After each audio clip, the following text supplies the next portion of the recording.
gamers, and welcome to episode 440 of the Super Ultra Podcast Arcade for December 23rd, 2023. I'm one of your hosts, Daniel Nicholson, and with me is my co-host, Dominic Stallworth. What's going on, Dominic? Man, it's the holidays, man. So by the time you hear this podcast, most likely Christmas will be over. So I hope you had a happy holiday or Merry Christmas or whatever you celebrate. I hope you enjoyed it. So yeah, man, we're basically at year's end. So yeah, I mean, we already talked about the Game Awards and stuff like that. So really, we're just getting ready for ours. And because I was just thinking about like how many games I played this year that came out this year. Not a ton. Definitely, never nowhere near a ton. It's been like that for some years now. Yeah. But I'm just thinking about all the when we do the half-ass, like what games I would have liked that would came out this year. And I can tell you this, it would have been Zelda or Spider-Man, so that I know that. Even though I did play Zelda, I did play Spider-Man. I played very little Zelda. That didn't count. But anyway, I get right to it. So like sports, so I haven't talked about that in a while.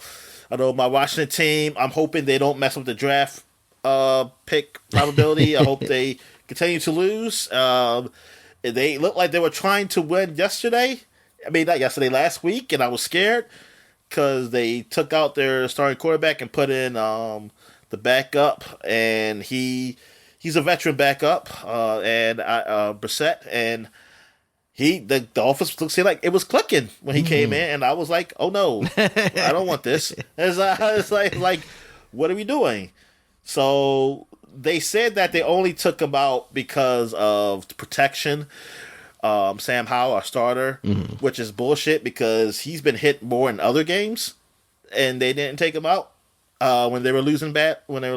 Yeah. And this one, he only been hit like twice. He been sacked once and then hit once. So I was like, protection. I was like, I don't know. I was like, look. The other guy coming in looking better. I mean, better does bring people to question, like, oh, is Sam Howell even that good? Should he be our future? Which it doesn't matter to me because I feel like if we get a high enough draft a quarterback regardless, and then, hey, the better man wins out after that. Yeah. So because I don't care. I just need the best we can. We need a quarterback. We need to know what quarterback we're gonna have going forward. But doing that, I'm like, yo, I don't want to win any games. Like, I don't want any games. Keep Sam Howell in, so we'll at least let him just finish the season. Let him play a whole freaking season. We see what we have, so you can know what to do. Like, what you really want to do. I mean, even though I still think you should draft a quarterback, if you're still able to get one of the top quarterback picks, that's available at the time, but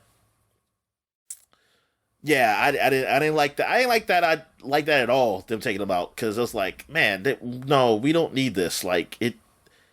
Only reason you take him out is if he's injured. That's the only reason. Other than that, like the rest of the sport, I mean, NFL, man, it's the only dominant team is the 49ers.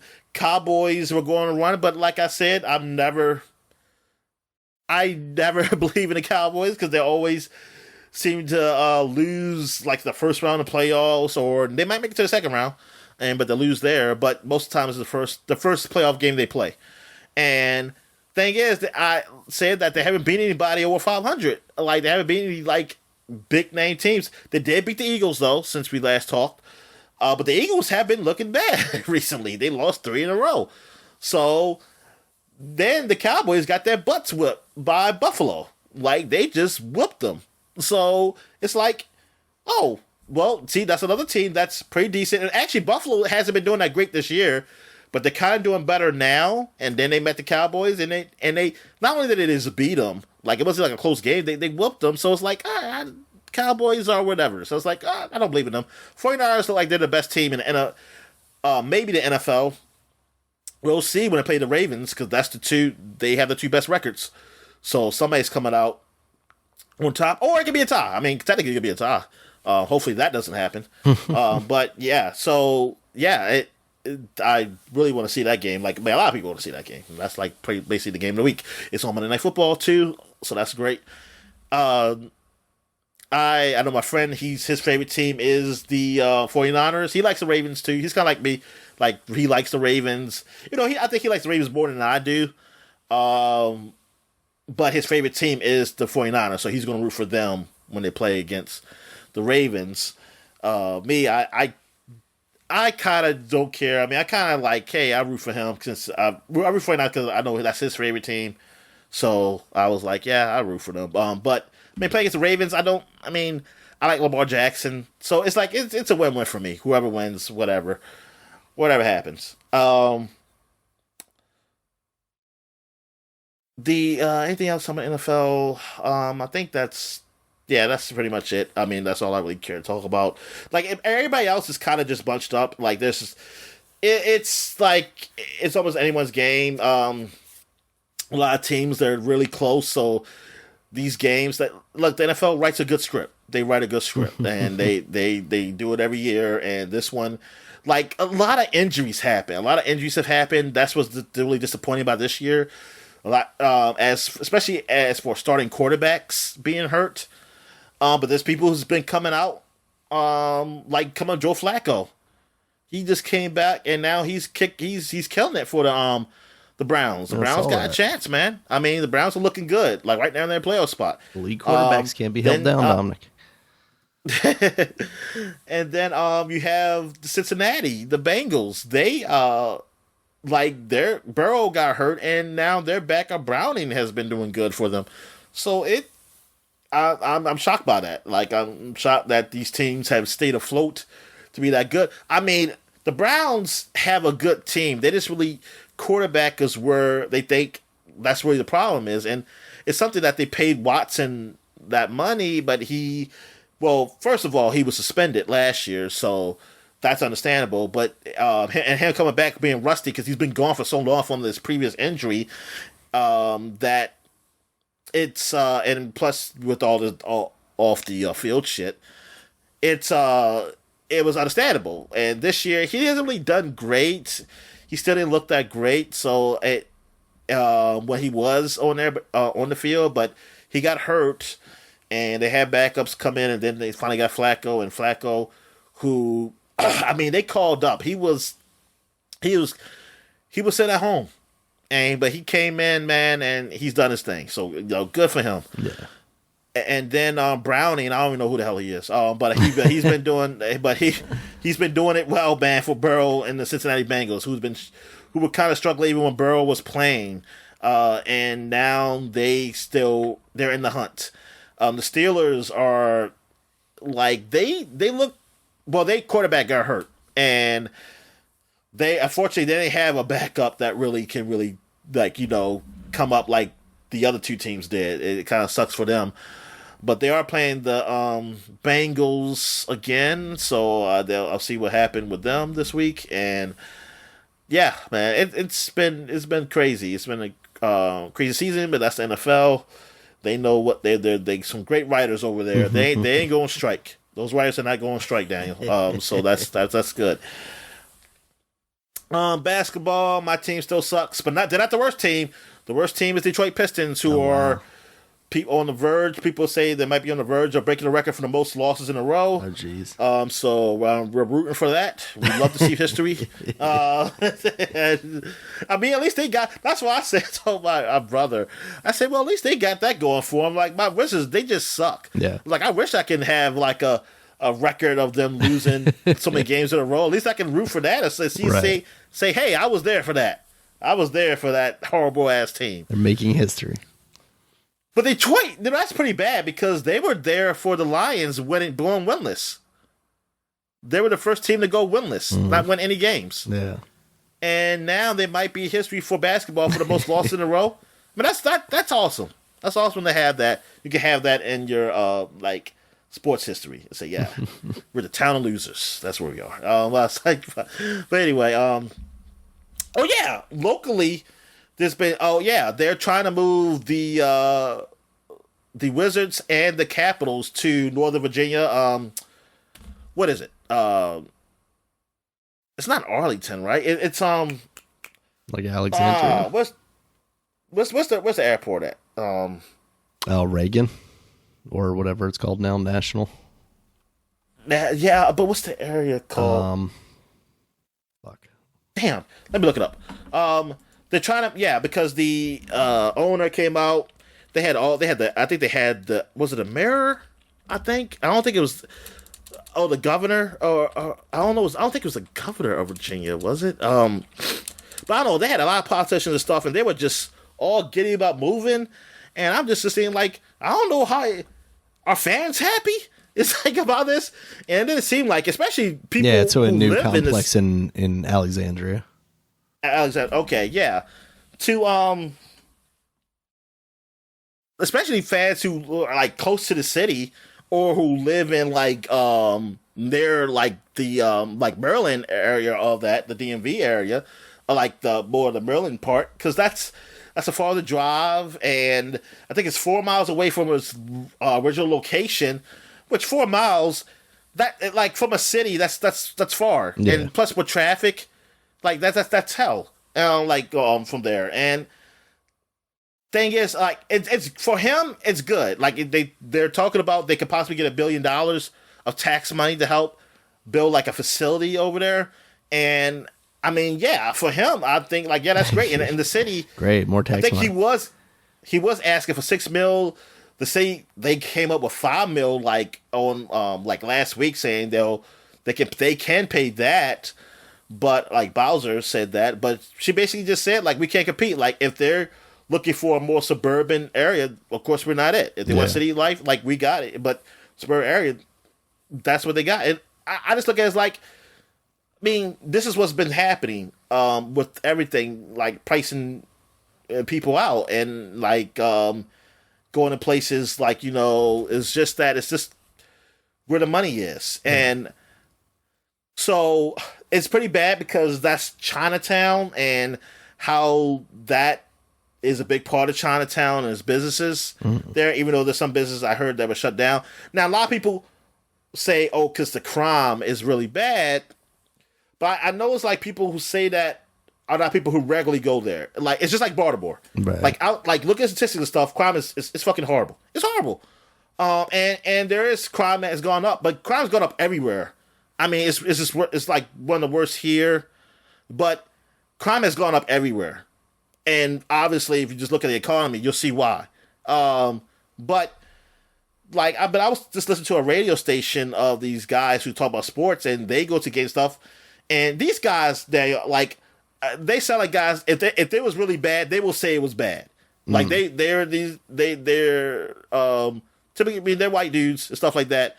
But they seem like if there's a bad place, they will say it. But for them to come out and say like, look, they go there, they never felt threatened. Mm-hmm. They say it's really just people outside. Like some people are just kind of exaggerating it, you know. Yeah. Like they really is that like, even though like statistically people that don't like, know that just need to ignore the people who are on drugs and they aren't going to bother. Yeah, exactly. It's like you just it's like they never felt threatened being there, or like felt like, oh, I gotta go hold something tight and hurry to get to my car from the game. Yeah, because that's me. I remember like I was arguing with my dad. I was saying like when people talk about like the crime in the city. And like even Baltimore, I always said like, how many people got? I said, but I mean, I just never hear about it. But are people getting killed, or how many people are getting robbed or killed? Like going to the games, right? Like the Oriole games and the Ravens games. Like what is that? Is that like a big statistic? Well, obviously it's not hurting the Ravens because the Ravens are still selling out tickets. So obviously it's not. If that's happening, it's not. People seem to still want to go. But. Because because football's popular, but like, is that a thing? But he was mentioned like, well, you know about the that riot that happened, but that's what everybody always go back to. What riot? That's the only thing y'all go back to. Yeah, and how many years ago was that? And look at what happened, like for that riot. I mean, so what? Like that's the only thing. Like Freddie Gray riots? What are we talking about here? Yeah, oh, okay. That one. So I'm like, because that didn't happen for a very specific reason. Okay. Yeah, I was like, yeah, but that happened like how many years ago? And that's the only incident that it seems like you always just bring up. I said, okay, that's one. And I mean we're shit happened. adjacent to this city, but like that stuff was spilling out into the county too. So like, why is that's not any safer? Yeah, I was like, I don't know. I was like, look, but I get it. But it's all about perception, though. Yeah. Sometimes it doesn't matter if the truth, because for him it could be like, hey, we're moving here and it's safer, so people gonna feel like, oh, I'm safe. I can go here, and there's not a lot of Negroes, so they're happy. I'm just speaking the truth. I mean, that's just what it is. I'm just trying to think where in friggin' Arlington they would put at least one new complex. Like that. You see the. Oh, do they have like a proposed spot? Yeah, I thought you were looking at it. I thought you were looking when you was looking it up. I saw that, but I didn't see that they actually had like a proposed thing. Oh yeah, yeah. They got a whole set. It looked real nice. Like they got a. Okay, it's that really spot nice. Right on the waterfront, of course. So it's probably that spot right there. So it's like a place that I'll probably never ever see a game ever in my life. I mean, I like the Caps. I don't give a shit about. So I mean, I only care about the. Oh, it's right there off the airport. Playoffs. Oh Jesus. That's what I said. The airport. No, I know you said that, but I didn't know you meant like directly by the airport in the way that this image is showing. Like I'm seeing the rain. You know, they're going to be flying overhead, taking off. Oh yeah. It's gonna be it's gonna be nice there. You can just drop in. You can just get off the plane and just go right in. But yeah. So yeah, I remember. But then somebody did mention that guy Kelsey mentioned like, hey, if this opens up the possibility of the Commanders get a stadium in Washington, if they move out because they're gonna want something else there. Like a big sports team, because all they're gonna have is the Nationals, the baseball team, and it's like, hey, I think most people will be if there was a choice between losing the Caps and the Wizards and getting the football team there and just having baseball and the football team, they would take that. And I was like, hell yeah, yeah. Like, yeah, we can move out because first of all, the owner of the Caps and the Wizards, first of all, hockey. I mean, I like the hockey team's been great. Yeah. For some years. I mean, they're the only champions out of that city, so. But it's hockey. Well, Nationals. I mean, Nationals got a World Series. Yeah. But it's hockey, so it's not. It's still niche. And then Wizards, you fucking destroyed the Wizards. like somebody said, he is lucky. Ted Leonsis, he's the owner. He is lucky that. The Commanders were with Snyder. Snyder was the owner for like 20 plus years, 25 years or something like that, whatever. Like he's lucky that he was the owner because it really kept him out of the limelight from the stuff he did. Like cause how bad the Wizards have been, because of how bad Snyder's been for the Commanders / Redskins, because football is so much bigger. Like nobody looked at the basketball, and you realize, like, yeah, this basketball hasn't been run that well either. But now that's gone, and so like I was talking about he wants to move. It's like, yeah, I don't want them to move because I'd rather you have a team that's actually in the freaking city, and you'll be the only basketball team that's not in a city. Like all basketball teams are in a city. Yeah. Because arenas are in cities. So it's not an outside, like it's not like football where you have to have a field, or baseball. You know, you have to have field and grass and stuff like that. Or if you do turf and football, you still need a lot of space. Yeah, they'll be the only ones who not in the city. It just wouldn't be right. But hey, it's like, well, you wonder, like, you know what? If this means that possibly the Commanders could get a deal to have a stadium in the city, yeah, I'll take it. Y'all can go, because it ain't like y'all winning shit anyway. There in basketball and hockey. I don't know what's going on in hockey. Honestly, I mean, I think they're doing okay. I mean, if you like, I think they're competitive. So, I mean, that's good. I'm not into hockey, so it doesn't matter. Yeah. All right, so that's basically it for sports. Oh yeah, baseball. Shohei Ohtani is getting paid like $700 million for 10 years. 10 years, $700 million, and it's all deferred. He's only getting like $2 million, I think about $2 million a year or so. Excuse me. While he is actually playing, that's what I read. So it's all back end so that it can be easier for them to actually get people, to come to the team. Oh, okay. So it's a way to get around the cap, basically, right?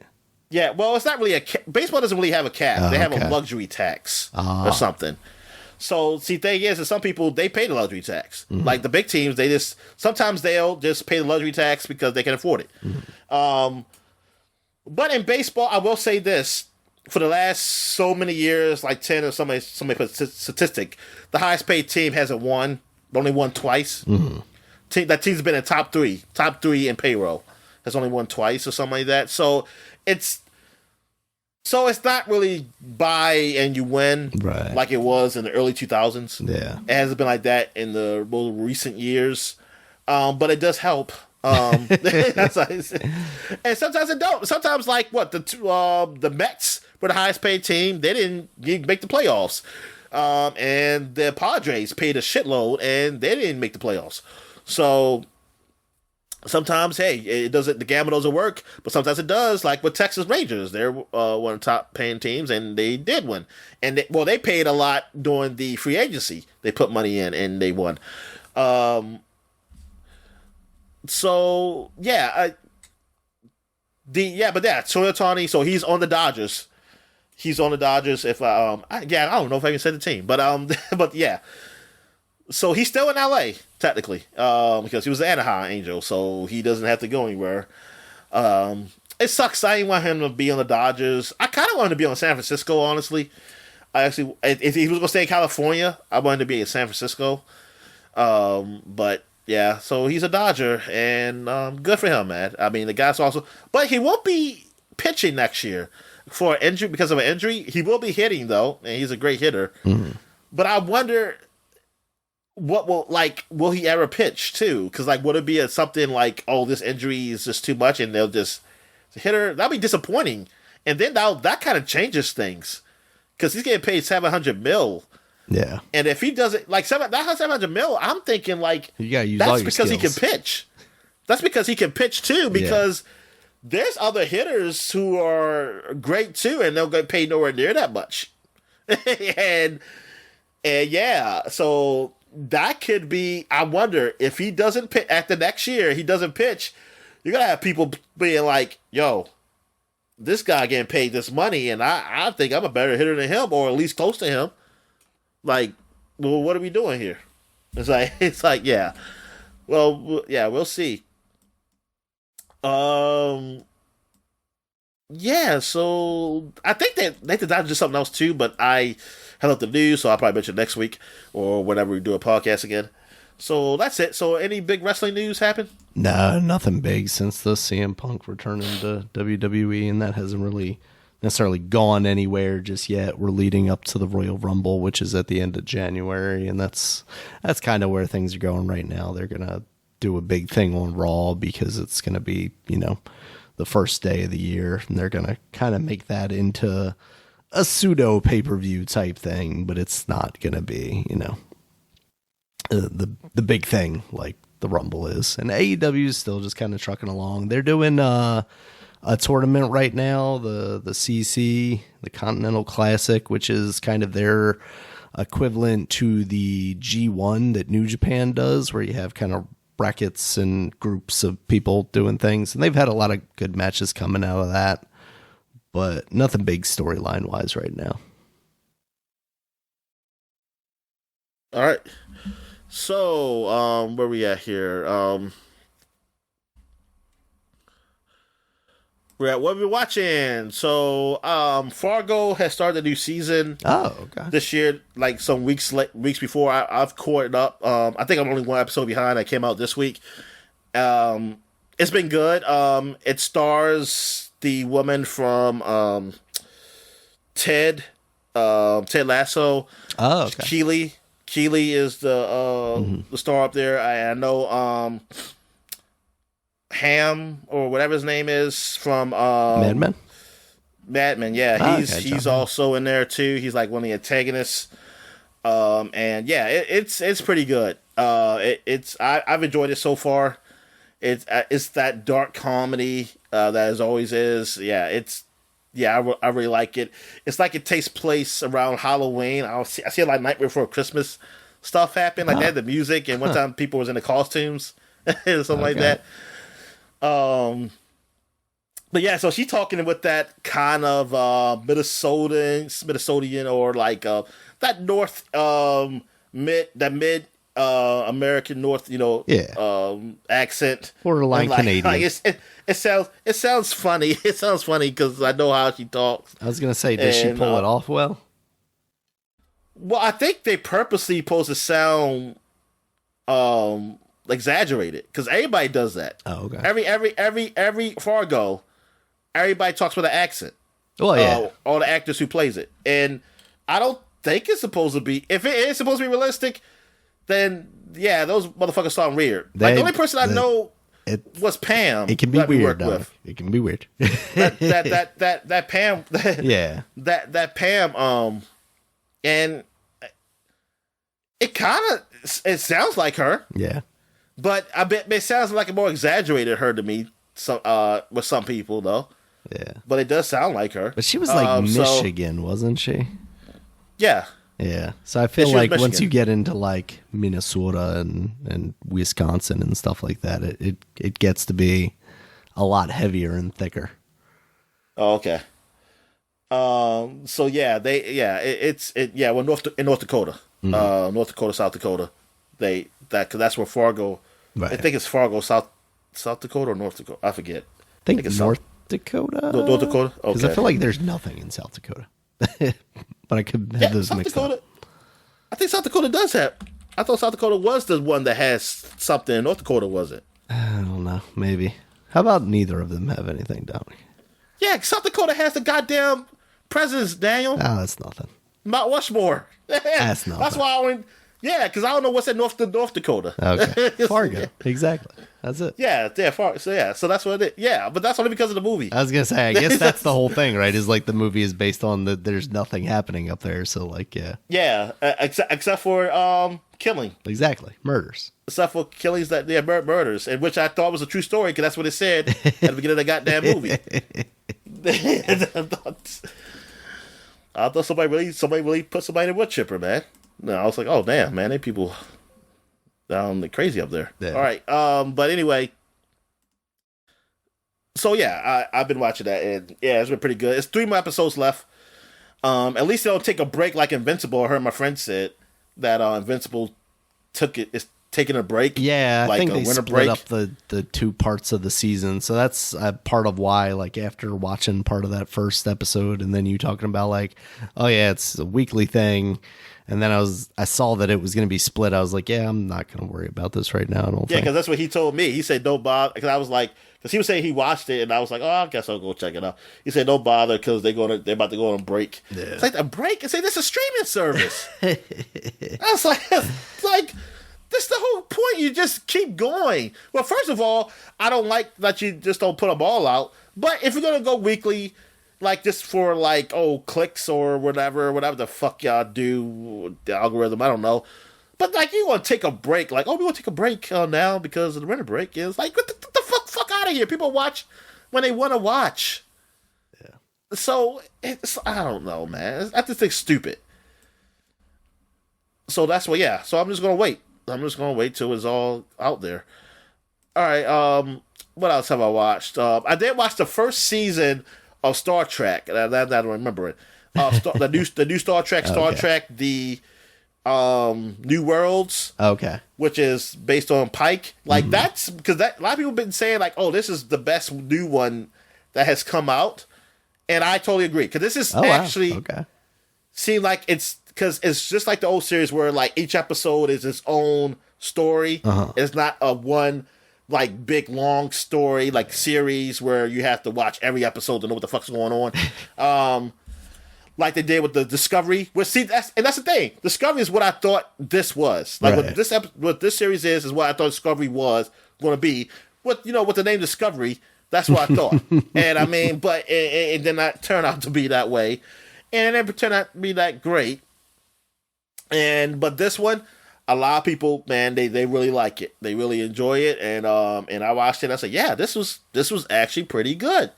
I said, this is really good. This is what I thought of Star Trek, the new Star Trek would be. And it's very fitting. Yeah, I really enjoy it. Like the guy who plays Spock is good. Pike, I do enjoy him. The person who played Aurora, I mean, she's fine. Oh, the whole cast is fine. Like the whole cast. I think that's one of the problems with Discovery is that I only know like 3 people, three to 4 or 5. Like the main crew. It's not really the people I see all the time. Some of them are just I don't know them. Like I don't know them enough to care about them. Like they do in the other Star Trek series. But this one does. I also finished watching Picard's second season. That was horrible. But I heard that the third season is supposed to be really good. I think they actually got nominated or something. So I said, "Oh, well, I guess I'll watch third season." Because I was really about to just say stop and say, "Man, I ain't watch the rest of this." And honestly, I just had it on in the background the last few episodes. It's just one of those characters I just can't stand. Like it's just. Like her lines it's not her. It's really her lines of dialogue was just bad. I don't know what they were going for here, and I just didn't like it. And then I see Whoopi Goldberg. See, it sucks because I've seen her after the comment she made about young people. Be like how we don't work, Daniel, millennials. Yeah, of course not. And stuff like that. Like seeing her, like I wish I would have watched the episode before I saw her in there, because then I seen her, I was like, man, fuck you. I was like, I don't care about seeing your ass. I was like, person who don't know shit about the world outside her, basically her worldview, like where she, like her bubble. What else have I watched? Let me see, where am I at? Oh, darn, I left the page.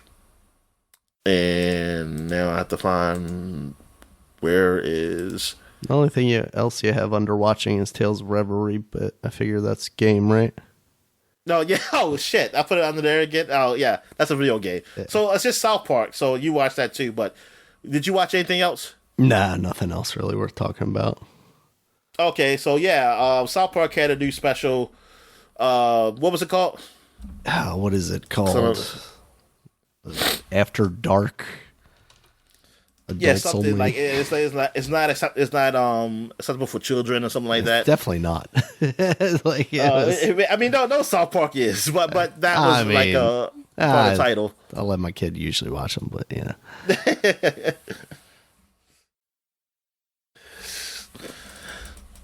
But yeah, so go ahead, man, because I've been talking. Yeah, South Park not suitable for children.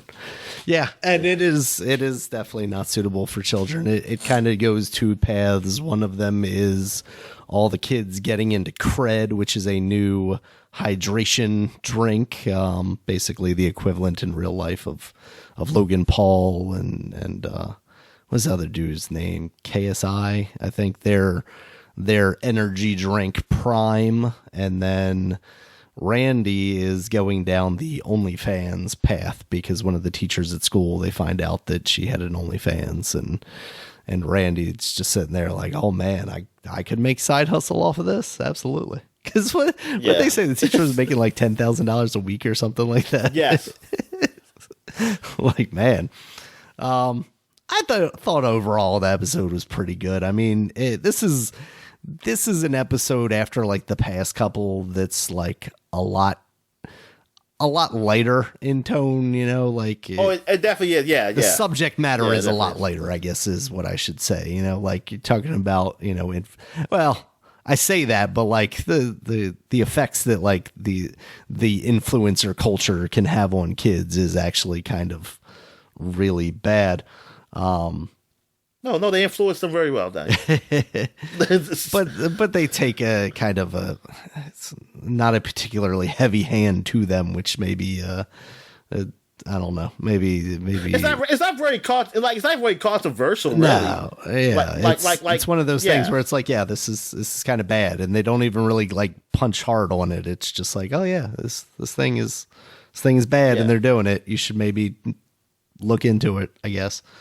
But yeah, they talk a lot about how, like, oh yeah, this cred stuff isn't for kids, but it's very much marketed for kids, and that's where the crossover with like Randy's OnlyFans comes in, because he's like pouring prime or cred on his nuts and stuff.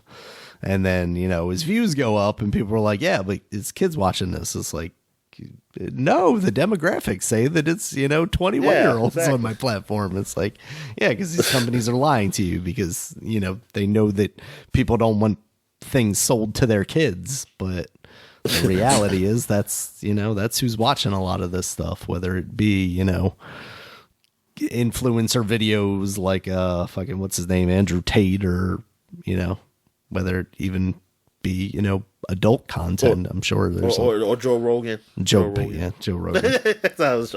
How dare you? Don't attack Joe Rogan. Yeah. So like I said, overall, I think this episode was pretty enjoyable. We influence kids. Yeah, I don't think we're doing a good enough job, Dominic. Maybe it's time to pour some prime on this podcast or something. We ain't got no advertising. I should stop saying the name of that product unless Logan Paul pays me.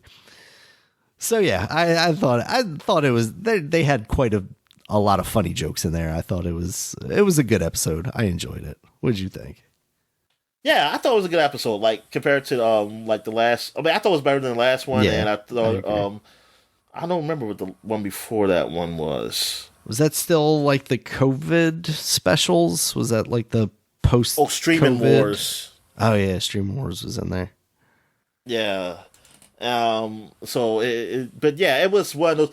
It felt like a regular South Park episode, really, like a long one, but it felt like one of those, like So I thought it was, I thought it was pretty cool, and something that's like different. I do like, I like how it's called cred. Like I got cred, basically, like street cred.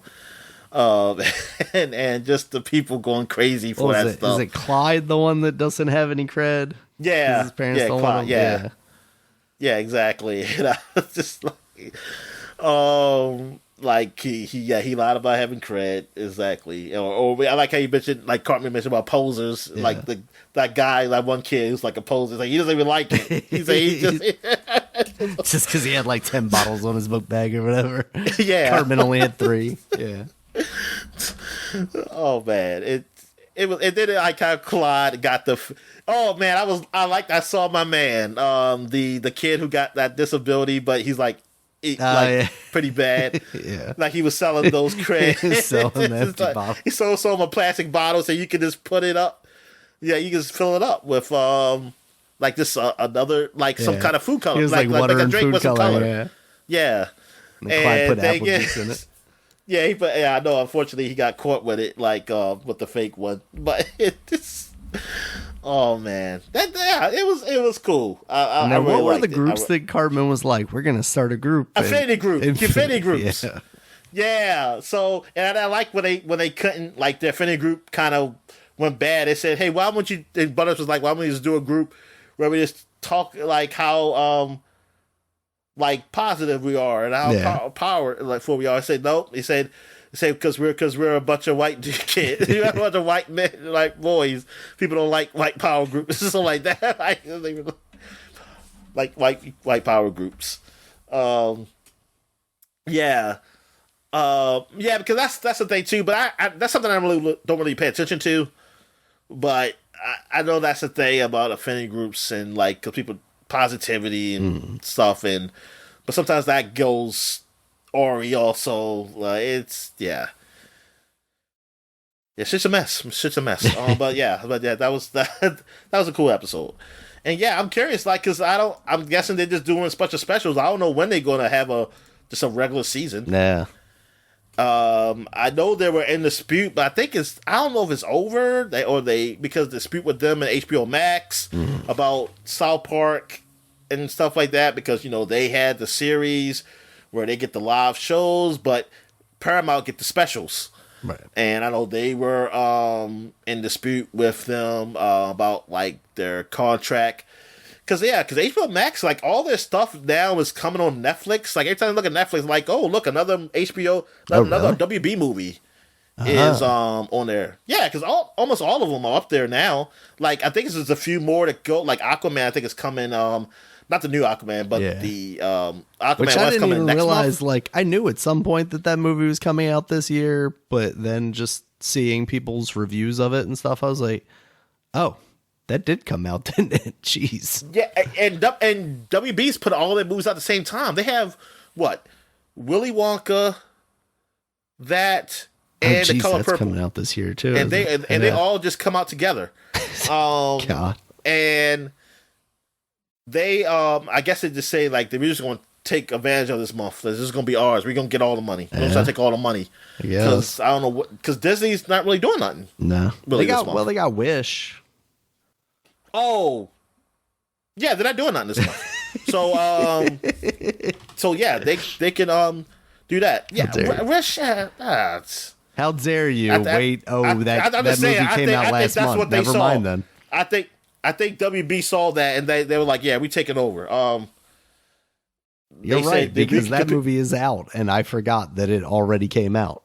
I was thinking that it was coming out like Christmas. It came out for Thanksgiving. Yeah, I could have sworn it. I mean, I never looked at see where it came out. I don't know. I've seen commercials for it, but it doesn't mean it came out yet. Yeah, because I've been seeing commercials for freaking Aquaman for a while. Yes. What did Aquaman get reviewed? Did the people like it? Ones that I have seen have not been good. Apparently, Jason Momoa's performance is basically phoned in.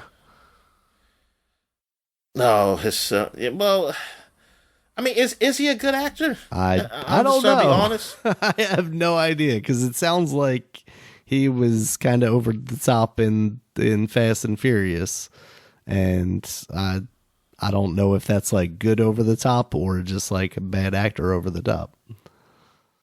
Yeah, because I'm just thinking the days I see him in, I mean, he didn't talk in Game of Thrones. Yeah. Really.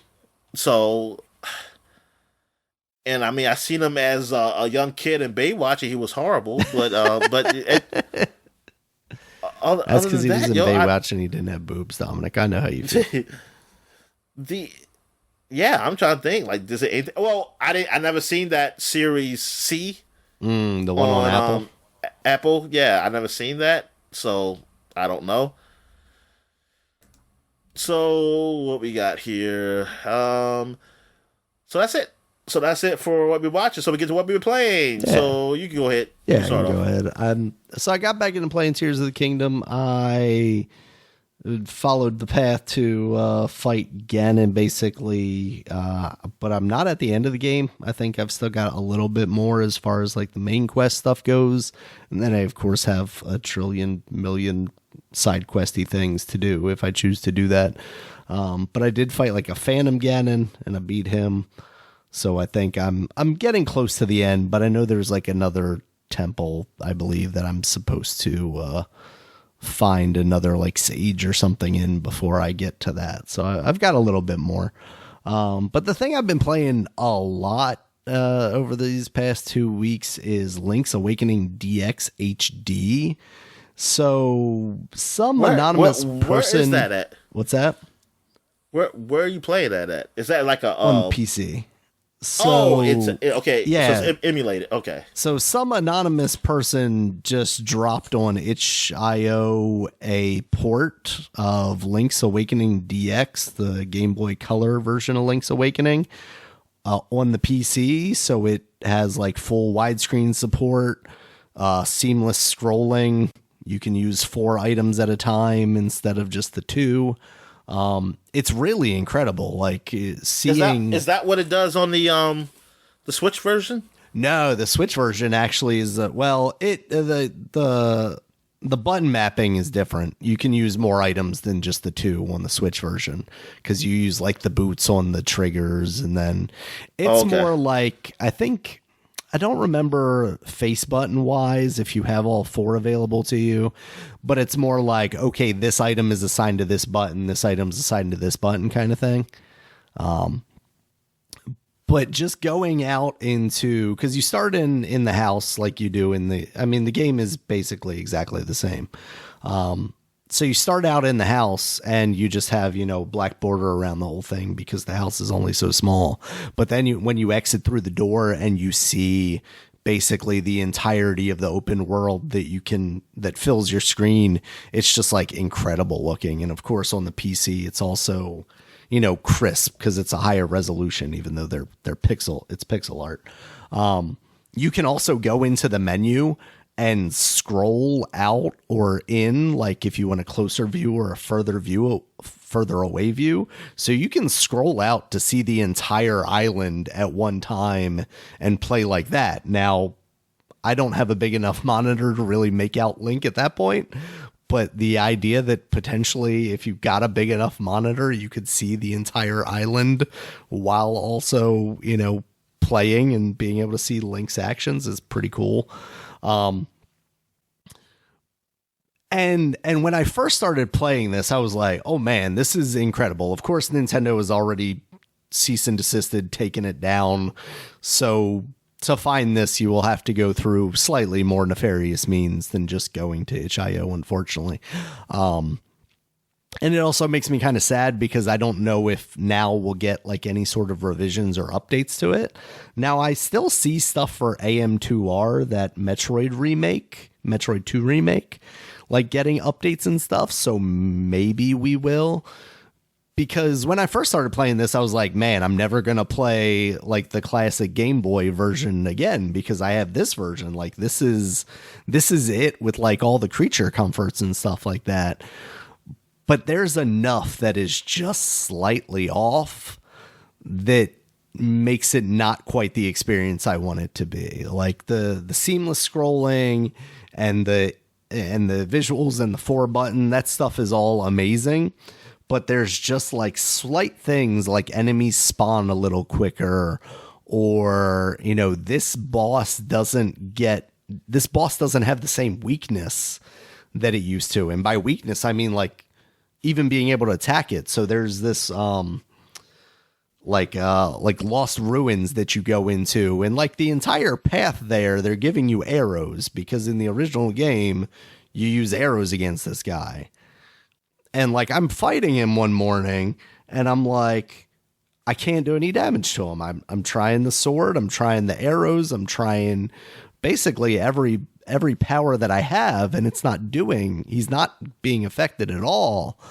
And, I'm looking it up online, and all the guides for like the new Link's Awakening for the Switch is like, oh yeah, you just use a charged up sword. And I'm like, I did that. He's got a sword, or he's got a shield on the side. So I have to maybe make sure I'm like behind his back or over to the other side or something. So I'm doing all these things and I die a million times. And then I'm looking, and I find someone posted on like the itch.io forums about this boss.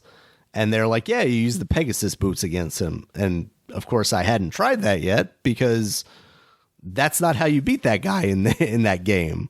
And instantly I beat him because you only have to hit him like 3 times with the Pegasus boots, and that's fine. But it's like, why would you change that? Like, I could see if this was the original incarnation of the game and the designers chose to make that the case because you're kind of making it so you can't sequence break the game, because like the bow and arrow you buy in the shop, whereas the Pegasus boots you have to have beaten a certain dungeon. So, and this guy comes after that dungeon. So I could see like, oh, if you want to lock somebody from trying to get to there quicker, you could make that item necessary to beat this guy. But if you're just remaking a game, basically a 1-for-1 remake in this case, outside of, like I said, the creature comforts, the quality of life stuff, like why would you make that choice to change this one very small element of the game? It's not like, a lot of the enemies or bosses have been changed. It's just this one. And it's like, did they, like, when they were working on it, did they remember it wrong? Did did they just like change the wrong value or what? But it's so weird that like it's off by like that much. So there's this little like uncanny valleyness to the game in its entirety that makes it not quite the prime version of this game. It does make me want to revisit that Switch one though, because I think that, I mean, I love that game, but I didn't like the way that game performed. And I'd like to see maybe if it's at a point in emulation where it can run smoothly on a PC. Because I would like to revisit that game in that form, in the new upgraded form. But I just remember being kind of disappointed with the way it actually performed on the Switch. And that's kind of why I get the Switch 2. Well, that's what I was going to say. That's why I kind of hope once we get a Switch 2, if they'll have like the Xbox style features of like, okay, all your games run better now, which I don't have much hope for. No, you'll buy it again. I was going to say, because it's Nintendo. And I would, unfortunately, but yeah, so that's an incredible project. And I so much appreciate the fact that this person came out and didn't put this out until they were done with it, because you see so many of these like passion style projects that are like, I'm going to announce it and have this trailer, and I'm going to maybe have like an alpha demo of like this first section of the game. And then of course they get the cease and desist letter and then they stop working on it. Whereas like this was like, boom, here's the entire game, also the source code. So like maybe that gives me a little more hope that like maybe somebody will pick it up and kind of tweak it to make it more true to the original. But man, it's such a cool thing to exist. I would love to see if somebody did that with like the seasons and the Oracle of Ages and Seasons games too. That would be amazing. I don't know if they would be able to take like the source code from this game and kind of port that over. But yeah, it's just for it to come out of nowhere basically and be this thing that, you know, I have such fond memories of from my childhood, and having like a new kind of coat of paint on it, meanwhile retaining the original visuals was just really awesome. So that's mainly what I've been playing though. All right. So what I've been playing. Yeah. So I've been playing some Horizon Zero Dawn. Oh boy. The PC version. Okay. Because I was like, you know, I want to play the other one, but I don't remember none of the new one. Yeah, but I don't remember anything, and I didn't even play that DLC either. Right. So I'll play the one on PC, and I can use cheats and do anything I want, and it's cool doing that. The game definitely looks a whole lot better than what I played on the PS4. But thing is, it like I'm seeing the flaws of the game now that I didn't really mind before, but now since I've been playing a lot of other games, well, definitely the dialogue for the game. I mean, not the actual dialogue, like the performances, are horrible, and a lot of characters. Like I don't know what the coach is. I mean, compared to other Sony games, I'm like, what? Why the performances are so bad in this game? Like not the main character, but the character she talks to. Like some of the side characters are like they're side / main characters. Like because the people you talk all the time, like they just be like, why are you talking like this? Like why is they thought this was a good performance? And yeah, I just don't get that. And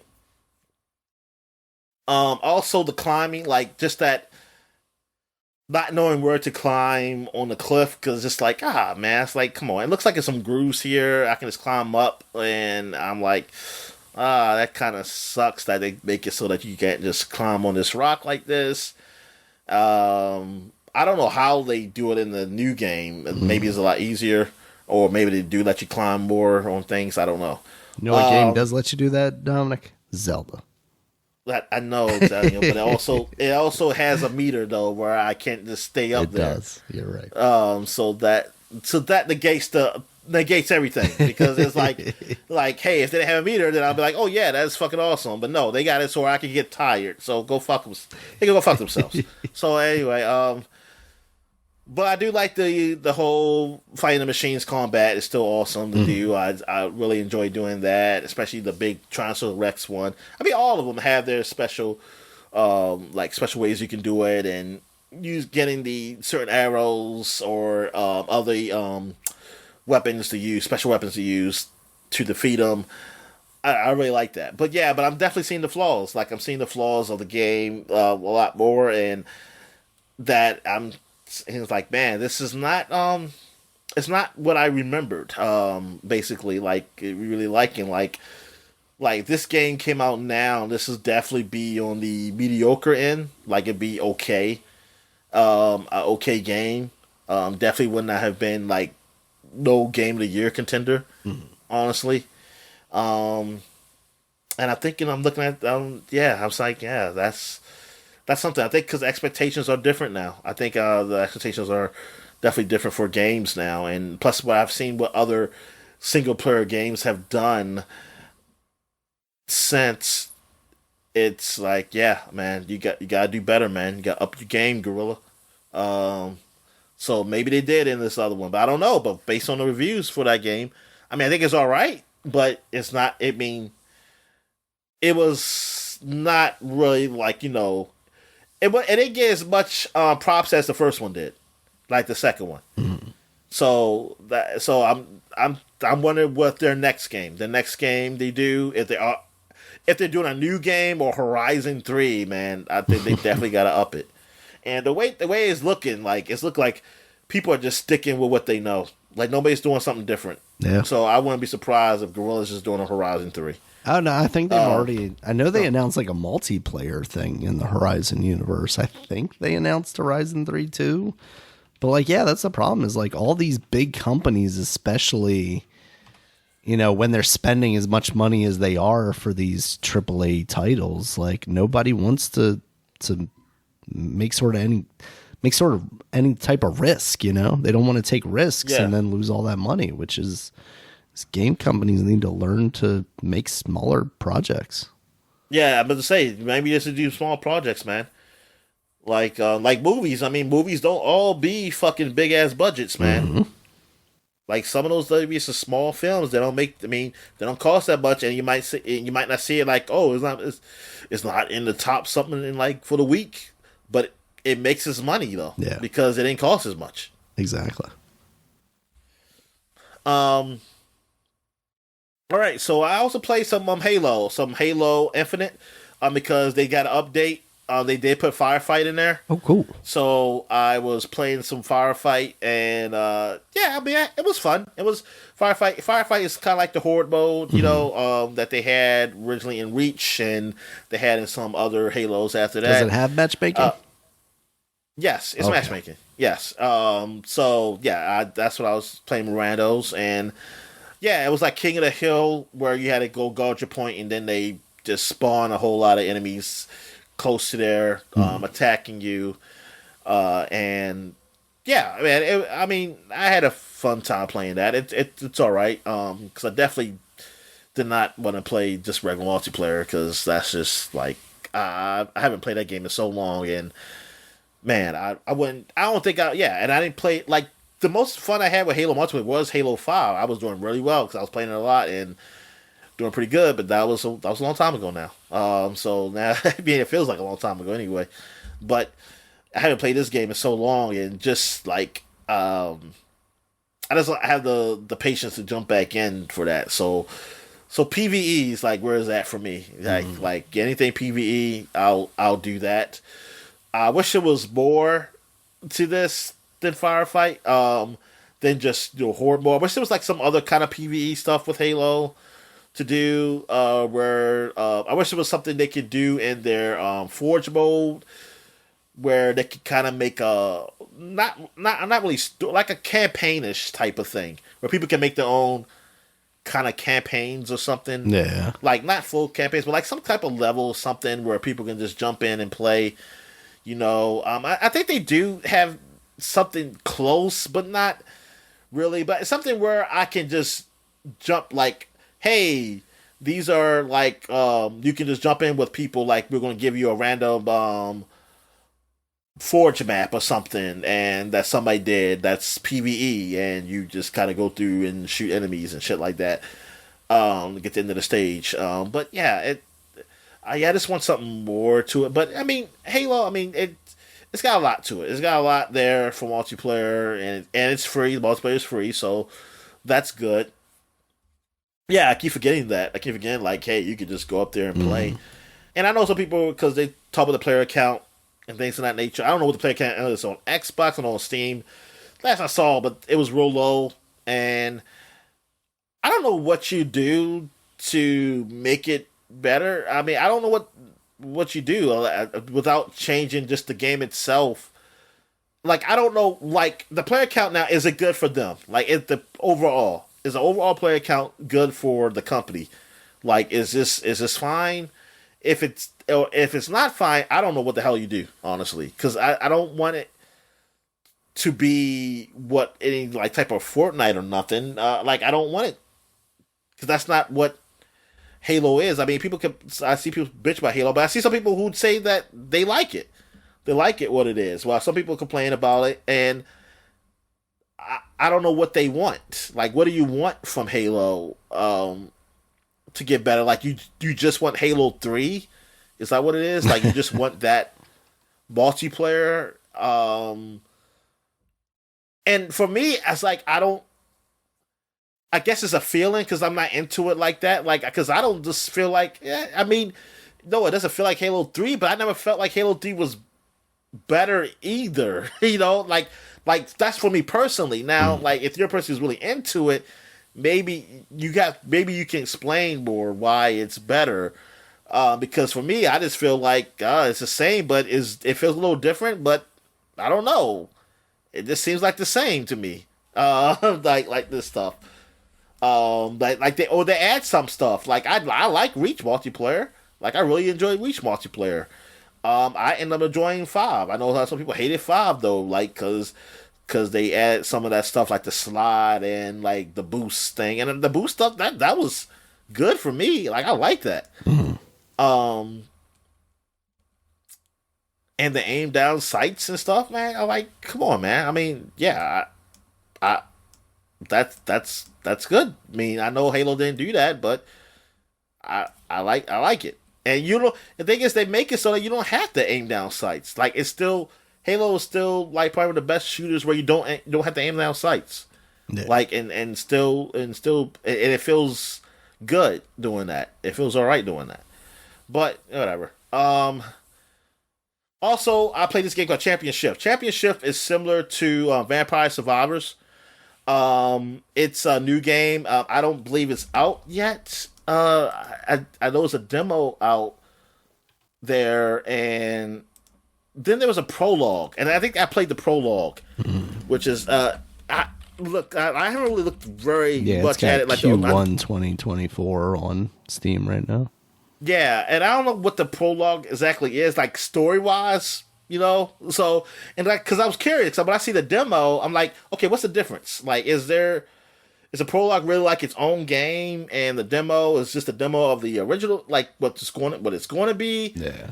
I don't know, but I played some of the prologue, and it's very similar to Vampire Survivors, but a more modern look to it, more arcadey, kind of cartoonish look. Yeah, don't give me a story. I mean, Vampire Survivors technically didn't have a story either, but this does have a story. I just didn't pay attention to it, but like it does have like missions though as you play. Like, hey, do this, and I think it has some extra stuff too because you get scores. But it has it where you have these abilities and you level up and you can pick another ability or upgrade the ability you have to do more. Also, you can turn into a car. Oh, you turn into I saw the car portion, but I didn't know you turned into the car. Yeah, you turn into a car and that can do things like, I mean, it makes you travel faster around the course. Excuse me. Well, I guess the area or whatever. And also, you can run over enemies, and it has its own abilities, too, that you can upgrade if you choose to. Yeah, it's weird. I don't know how I feel about it. I don't hate it. I mean, it seems all right. It doesn't. I mean, it doesn't. Haven't scratched that itch of like Vampire Survivor, where I have to play this. But I'm gonna give this more of a shot. I just didn't play it again because Vampire Survivor put out a update recently, which I didn't put it up here, but I did play that game. See, you've been playing that, yeah. Yeah, and so Vampire Survivor, because they got the Adventure Mode update, so I played some of that, where the story is really just in when you pick a stage where it has the text of the stage. That's where the story is. I played the old man, and honestly, it's nothing to really talk about. It's really just the gameplay. The gameplay changes. It starts you over, basically. Well, it sort of starts you over, and within that person's story with your ability. So you have to level up and go in to unlock new abilities. You don't just get everything like you already unlocked in the regular mode. But I think the story is about the old man trying to find a place just to find peace. And I don't know. I think it's something that's supposed to be funny, but I just didn't really read it to really get to it's nothing really serious. It's not what I thought it was. But I mean, the gameplay wise though, I mean, it's just Vampire Survivors. And thing is, I haven't played it in a while, so there's some new weapons I didn't unlock from the other DLCs and even this one. There was one weapon. What did it do? I know it was a sword weapon that I think I actually had that I played that last time I played it when it most recent DLCs, and I think the sword kind of goes around and cuts people up, and it sometimes randomly heals you also. There's some other abilities too that you can unlock. There's still a lot in this game that I haven't done, and them adding this DLC was great, and I believe this was free. So I'm playing it, so obviously I didn't pay for it, and I don't think you did pay for this one. So yeah, and it's cool because it gives you is more replayability with this and everything. And yeah, hold on, I want to look up some of the stories. Yeah, so you get different. Okay, all right. You get different goals. I know you on each stage, where it tells you to do a specific thing, and you can unlock something to move on to the next stage. I really want to just read some of the text, but maybe I should just start the game real quick. The one I'm doing is called the Garlic Paradise. It seems like that's the guy who has the garlic ability, you know. The shield thing around him that kind of bounces the enemies off. The old guy with the cane. Yes. Okay. So here we go. Yeah, all right. So here's the story. The story you play as the old guy Poe. It says Poe recalls a simpler time when surviving the madness of the forest and hoarding masses of garlic was all that mattered. And that's when you play the old Mad Force. So you play that chapter, and then you go to the next one. It says a wave of monsters awakens Poe, reminding him that modern life still stinks. Perhaps a loyal four-legged friend can show him the way. And that's where you get the dog. You have to find a dog. That dog that has those flowers come out his butt. Hold on. Look at that, lost Daniel.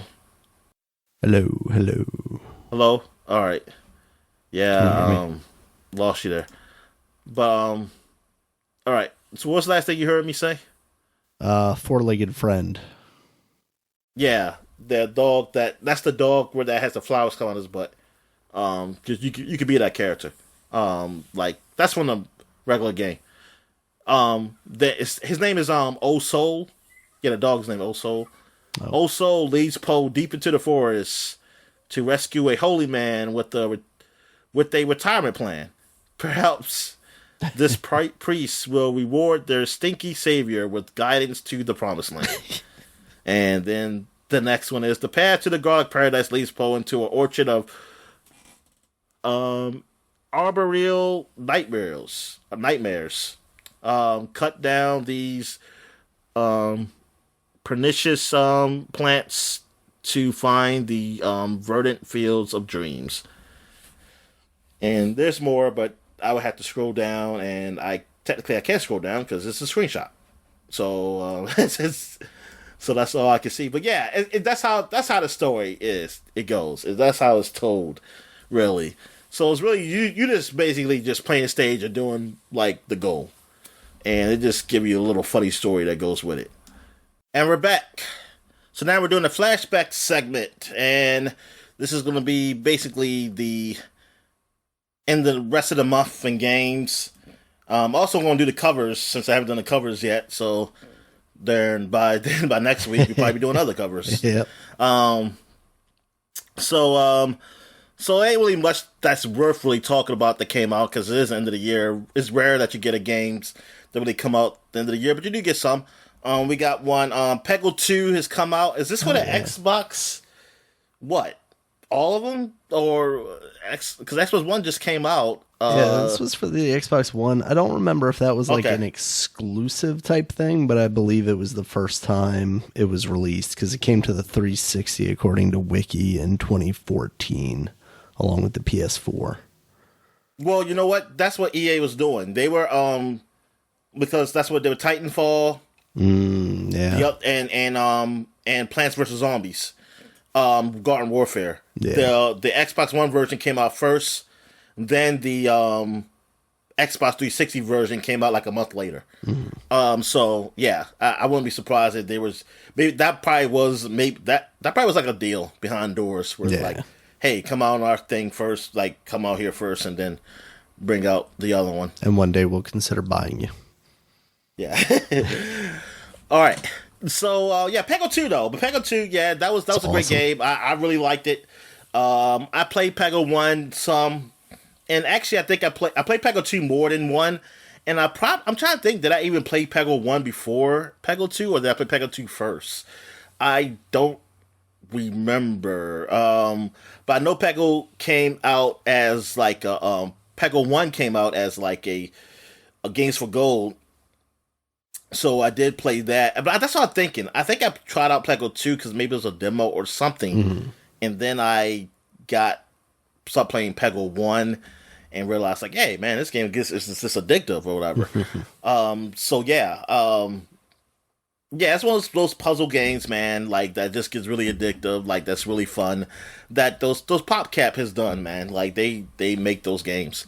That Bejeweled and of course, Plants vs Zombies, and they just went off from there. What else we got here? We got Rust has come out. This was pretty big. I mean, it's probably been in early access like way before this. Yeah. This is probably the official launch, right? Because I'm trying to remember what year were we listening to like that podcast with Anthony Gallegos and Arthur Geese talking about that game a lot. That had to be it was Rebel FM. Yeah, Rebel FM. Yeah. Well, you know what, Daniel? I'm looking up here. It says release 2018. So maybe this is the early access. Oh, okay. So maybe this is when it's. But I thought I was listening to them talk about Rust when I was still at Target. Yeah, I feel like 100% and we were still at Target. So I'm looking at Wikipedia right here, and it says right here. Released on Mac and Windows February 8th, 2018. Yeah, I see that. And it released on PlayStation 4, Xbox One, Okay, yeah, it was first released in early access in December of 2013. But like... Darn. Man, I just... maybe there's an early access, man, because I just can't believe that... Yeah, because I remember listening to them talk about Rust walking through Target, man. Yeah. I remember walking through Target. I don't remember me listening to Rebel FM much after Target. I'm scrolling down through their list to see like what was their earliest episode, Yeah. So in the 100s in 2011.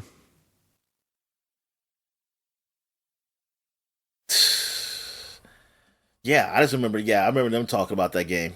really. But yeah, like this game, it was a game that once I looked up what it was, 'cause I came and talking about it, I was like, okay, what is this game? And then I realized like, oh, it's not a game I'm interested in. Yeah. And Survival. so yeah.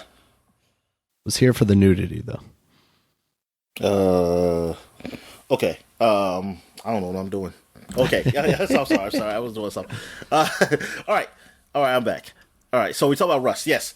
Yeah. It was like the survival games, and I think this is why one of the first time I really got to know what a survival game was. Mm-hmm. Not playing it, but just hearing about it. I think the first one I ever played, I honestly can't think of.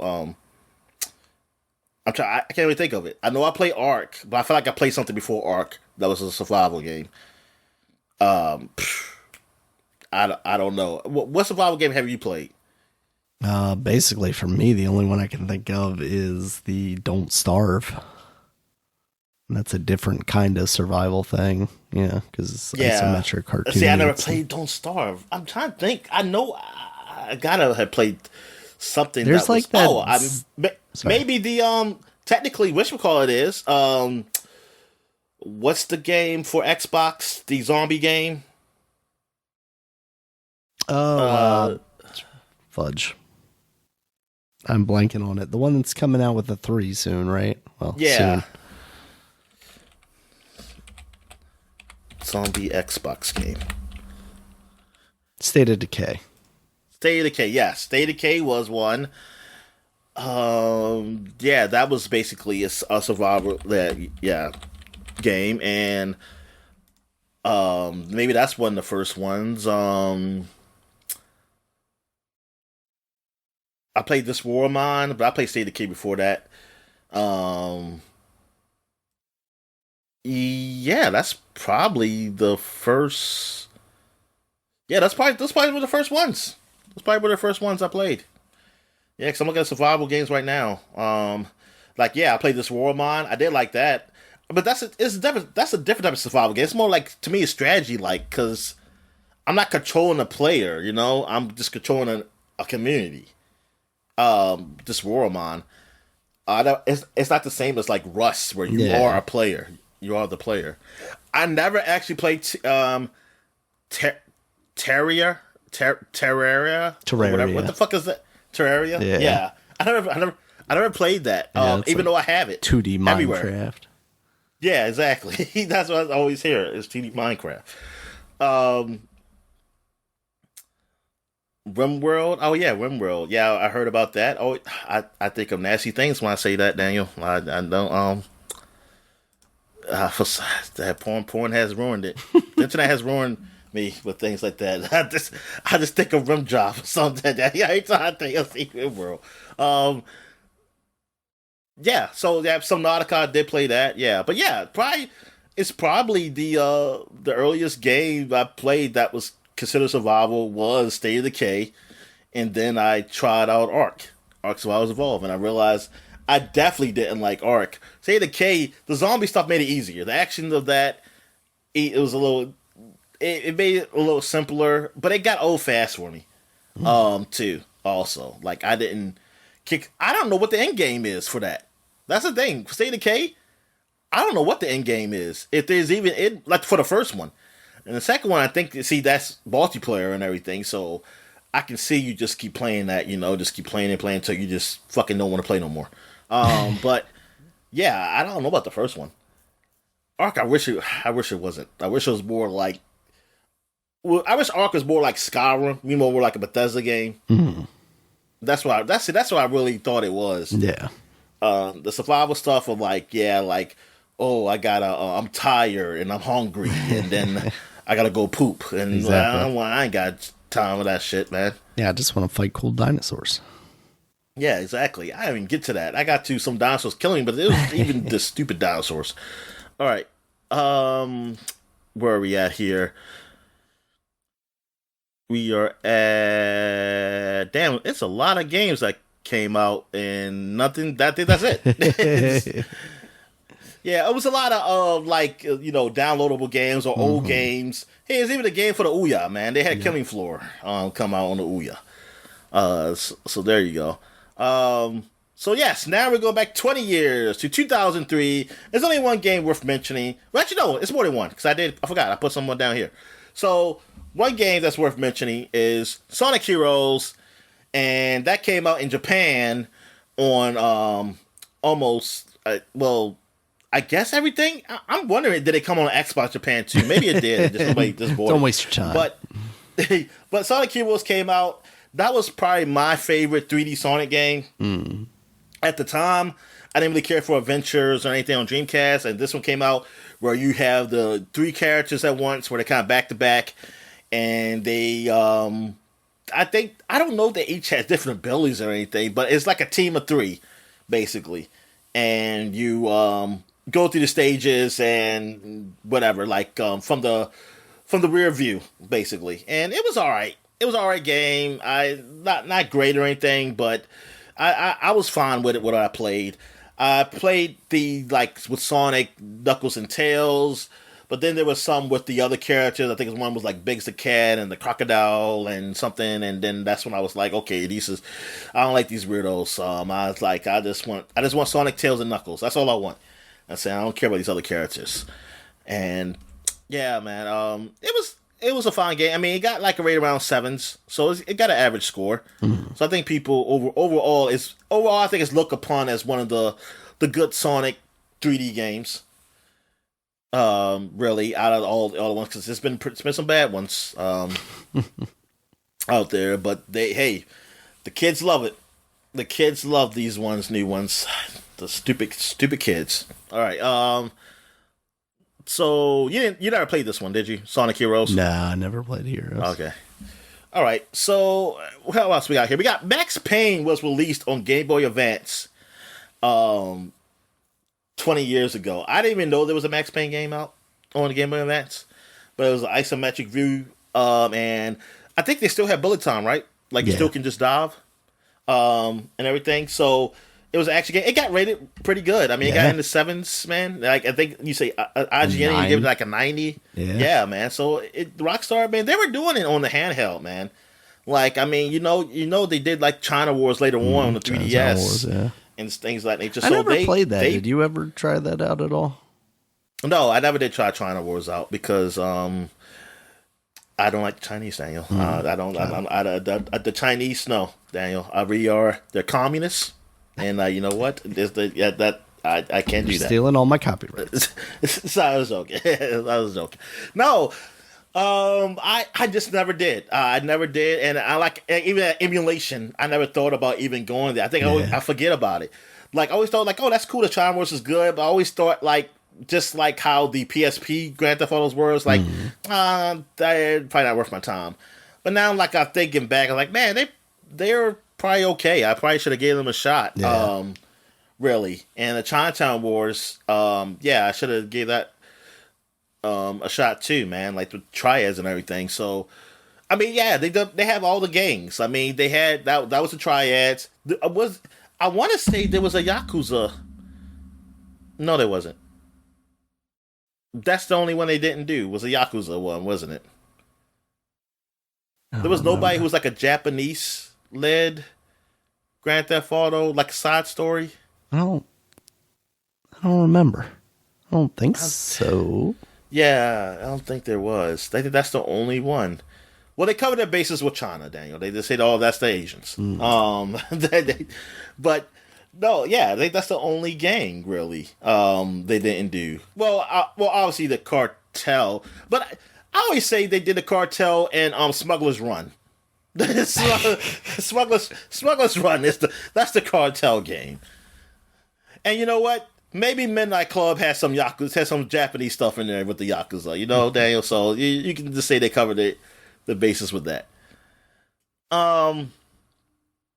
But yeah, so you never played this on emulation or anything, Max Payne? Nah. On the Game Boy Advance? Well, I'm trying to think if I did, because that would have been prime time for me to basically be playing everything. I might have touched it, especially because this would have been like right around the same time. You would have remembered it, Dad. It was a great game. According to IGN. I don't know. I mean, that stuff when I was doing the emulation for Game Boy Advance, it was basically like I'd touch everything, but I wouldn't necessarily spend a lot of time with much of anything. So I wouldn't even necessarily found out it was a good game But You this were a would have whore. been around the same were a time game as whore. Max Payne 2, right? Yes. Because we just talked about that. So I feel like I would have at least touched it because I was so into Max Payne 2.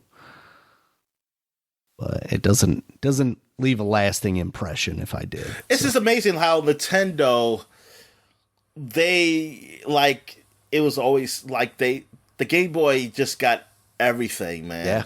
Like, the handheld just got all the stuff. There was, like, yeah, we ain't, like, this, you may have, like, the kiddie front, but we got the stuff for the adults, too. Yep.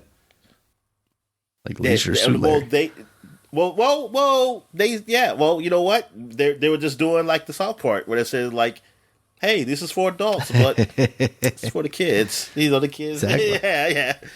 The kids only playing this. You can say like, the Max Payne's for your dad, and then the kids just playing it, or the Grand Theft Auto China Wars.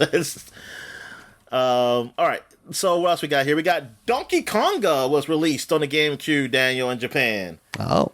So yeah, you got, isn't that the bongos? That's the bongos. Yeah. And I didn't think it. For some reason, I thought it was older. I don't know. It's like 2003. That's after I graduated. I was already in college. Now That makes sense though, yeah. because like I think when I got the bongos, I probably alongside like Jungle Beat or whatever the platforming one was, and that was like a while after it came out. But I was, I had a job and I was buying stuff with my own money at that point, so that makes sense. Wait a minute, Jungle Beat is the Switch one? No, there was another one on the GameCube with the bongos, but it was a platformer that you used the bongos for. So Donkey Konga is just music. Yeah, Conga is just music, but I think Jungle. What came out first? I think Conga did. Oh, Konga came out first? I think so. I was going to say like, that's the one I was thinking of, was the one you had, and then darn. For some reason, I just thought that shit came out earlier. I don't know. Yeah, Jungle Beat came out December 16, 2004. Oh, man. So you can just buy that game if you already have the bongos. Yep. Oh, having to buy the bongos again. Okay. Yep. I'm sorry, I got something in my mouth because I'm hungry. But yeah. So you never played Konga? I had Conga. I don't think I spent much time with it though. I'm sure I still got a copy of it around here somewhere. But what kind of music did it have? Much. Bongo based music. I think it had surprisingly like modern stuff, like not. I mean, I know they probably had the level, Jungle but... Beat. I mean, they had the DK rap, of course, right? Of course, yeah. I'm trying to think if they did or not. I want to, even though I don't know where the bongos are at. And that, I mean, it's probably just a bongo. There's version. a bongo solo in there. Yeah. Let's see. Wiki does it have a list of the songs here? Song list.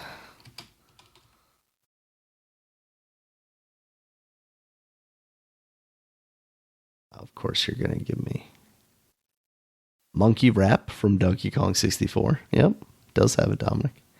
It's got nursery rhymes. It's got La Bamba and Mambo Number 5. And then a lot of... Okay, let's see. Queen, We Will Rock You. Wild Thing. Lue Lue. The Locomotion. Stuff like that. Like popular stuff, but more from, like the 80s and... Okay. And early 90s. Well, that's modern music for Japan then. Well, the Japan had other stuff. Japan had J-pop stuff in it. Oh, really? Oh, but you're saying they got our music late, so it was modern to them at that time? Yeah. Okay. Because that's what Japanese music sounds like that. Because when I listen to some of the anime stuff, I'll be like, this sounds like stuff that's like in the 80s. Yeah. They're just getting this now. All right. So where are we at here? That's it. That is it for 2003. So now we're going to 30 years ago, 1993, and Dragon Quest 1 and 2, the remakes were released on the Super Nintendo in Japan. And these were Dragon Quest 1 and 2, they were remade with the Super Nintendo graphics, and they added some other things to it, but it looked better up there. And yeah, I mean, I heard it's pretty good. And I did have, well, it was Dragon Warrior over here. Well, I don't know if they called that.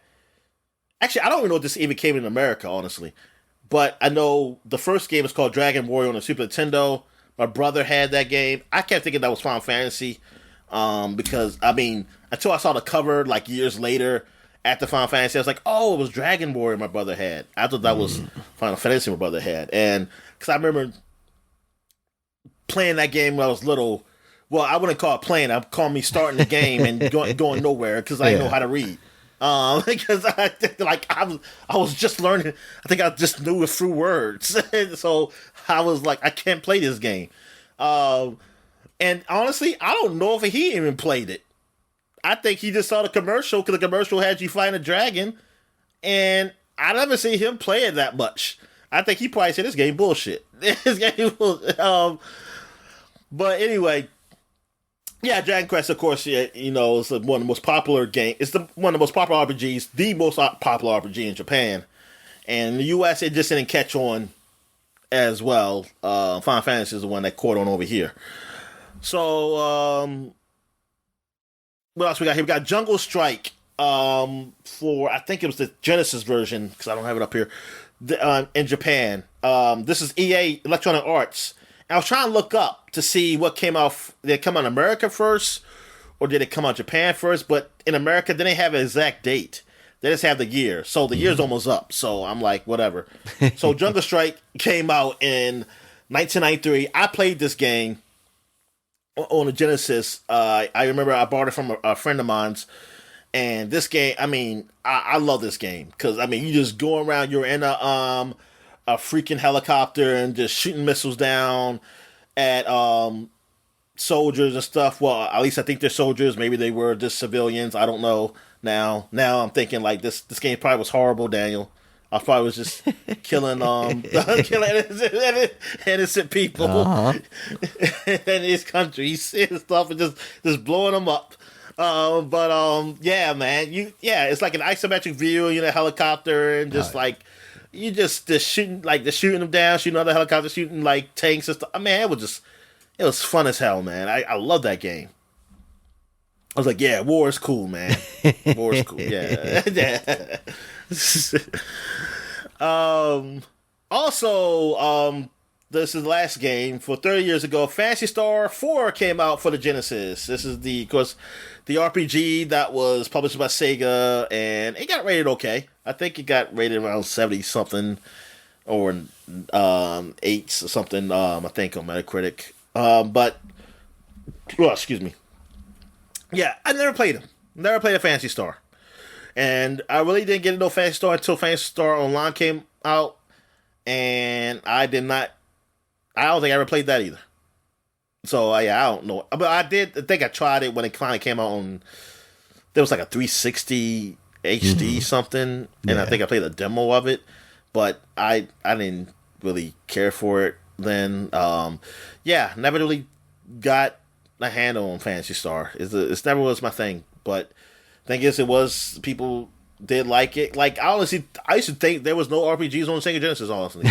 Yeah. Like, I didn't know. I didn't talk about Phantasy Star. I was like, you need to bring Phantasy Star back with Final Fantasy levels of production value.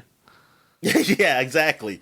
I was like, oh, I didn't know that. I didn't know what Phantasy Star was. And I don't remember seeing no commercials for it, except for when it was the Master System. I remember that as a little kid, because I used to watch Ninja Turtles, and I remember seeing a commercial for that when the Master System with Phantasy Star, like, you was in a first-person view, and you kind of go through the dungeon and shit. But I didn't know what that was then, and that's the only thing I knew about it. I was like, oh, that. But, yeah, I didn't... Yeah, I just thought all RPGs were on Super Nintendo. JRPGs. Alright, so that's it. As far as games, so now we're going to covers, man. So now we're going to look at the magazine covers of 10 years ago in December. And we got Edge Magazine. And that is not Edge Magazine that I clicked on. I clicked on Game Informer by accident. But let me go to Edge real quick. And we got, the Face Off PlayStation 4 versus Xbox One. The hardware, the games, and the verdict. Now, there's two covers technically. There's a cover where the Xbox is in front because they wanted to be equal back then. They say they wanted to be equal. Those boxes are so similar when I like go back and forth between the two covers. I'm like, oh, it did change, I guess. But yes. So basically, I did talk about the two consoles and everything, and then they got over here Metal Gear Solid 5, Deep Down. I don't remember that game, Deep Down. You know what that is? The name sounds familiar, but I don't recall what that was. Beyond Two Souls. That has not come out yet? Wait, is Deep Down that like demo that they showed off with the like old wizard that was like supposed to look incredible for PlayStation and then never came out? I don't know. I don't remember that. I might have to see that. I have to see that. Card Hunter. What the hell is that? Yu-Gi-Oh or something? Pokemon X and Y and Sonic Lost World. Yeah, I know that one. Tokyo Game Show Special. Why Japan isn't ready for next gen gaming? Oh, they're not ready, Daniel. Oh man, why not? Because they're too busy playing on their phones. Their newfangled technology phones. Dark Souls 2, hands-on with the action RPG aiming to improve on perfection. And hard options, Nintendo's 2DS on tests. Plus, Valve's Steam controller. Oh yeah, Valve's getting a Steam controller, Daniel. Yeah. But man, the 2DS coming up, man, it's just amazing that yeah, that was the thing. And that was, and you couldn't freaking fold it. Nope. It was just a wedge. Yeah, that's exactly what it was, a wedge. So weird. All right, so now we're going to Game Informer, and we got here Middle-earth Shadow of Mordor, which will be like the game of the year of the next year, basically, because nothing really came out. Yep. But it was a good game. It was a good game. You gotta give it some credit, yeah. Decide who lives and dies in the stunning prequel to The Lord of the Rings. Yeah, man. I mean, that whole what's it called? The Nemesis system. Nemesis system, yeah. We still haven't seen in any other game, basically. Yeah, I mean you just haven't. Why didn't they have that in Harry Potter? Like something.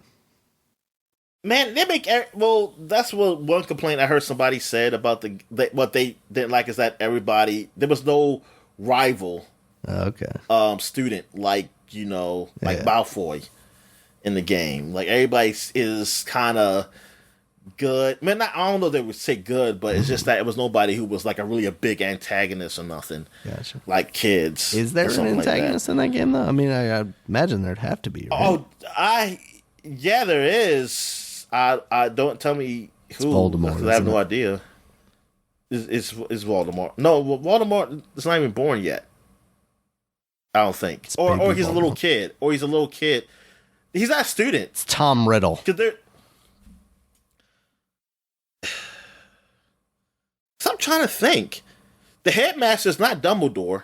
Oh, okay. So it's before. Yeah. It is like way before, right? The books. Yeah. All right. Yeah, but this game. I mean, you beat the game. Yeah. So Shadow of Mordor. The end of the game was the least amazing part of that. That boss battle wasn't great, but everything up to it, I really liked because it took the Batman combat and then gave like this high level sense of movement. Like you could just basically run everywhere at like 5 times speed and parkour over all sorts of things.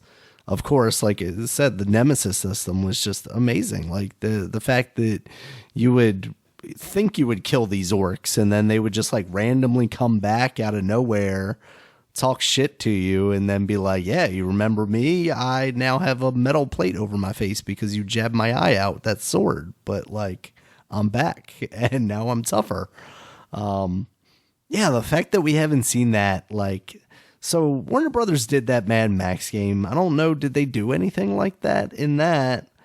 And now we're gonna see Justice League, the the Suicide Squad game. I wonder if they do something with that. Yeah, the Superman comes back alive and comes at you. Yeah, because you got to kill these guys, right? I mean, I know I've heard talk of like that Wonder Woman game that's in development potentially using it, but the fact that they like patented that system and don't let anybody else use it and then don't even use it themselves is just like such trash, because that would be so cool in like a superhero game like Spider-Man. So they did patent it. Yeah. They patent it? Yeah. How do you... I don't know how you patent idea. That. I have no idea. Because remember, like for a while, I forget what company it was, but it was like Atari or Capcom or something had patented being able to play like little mini games during load screens or something like that. So people weren't doing that. Like, yeah, the way you can patent like a design concept in a game is kind of wild to me. Yeah. All right. So what's the next cover we got here? We got Xbox. Yeah. And we have Watch Dogs to the front here. Yep, this is like the big next-gen game, man. It was like, oh, man, this game looks so great. Mm-hmm. Like that and the Star Wars, what was it, 1313 or whatever it was called? Yeah. So Watch Dogs, yeah, definitely was looking forward to this.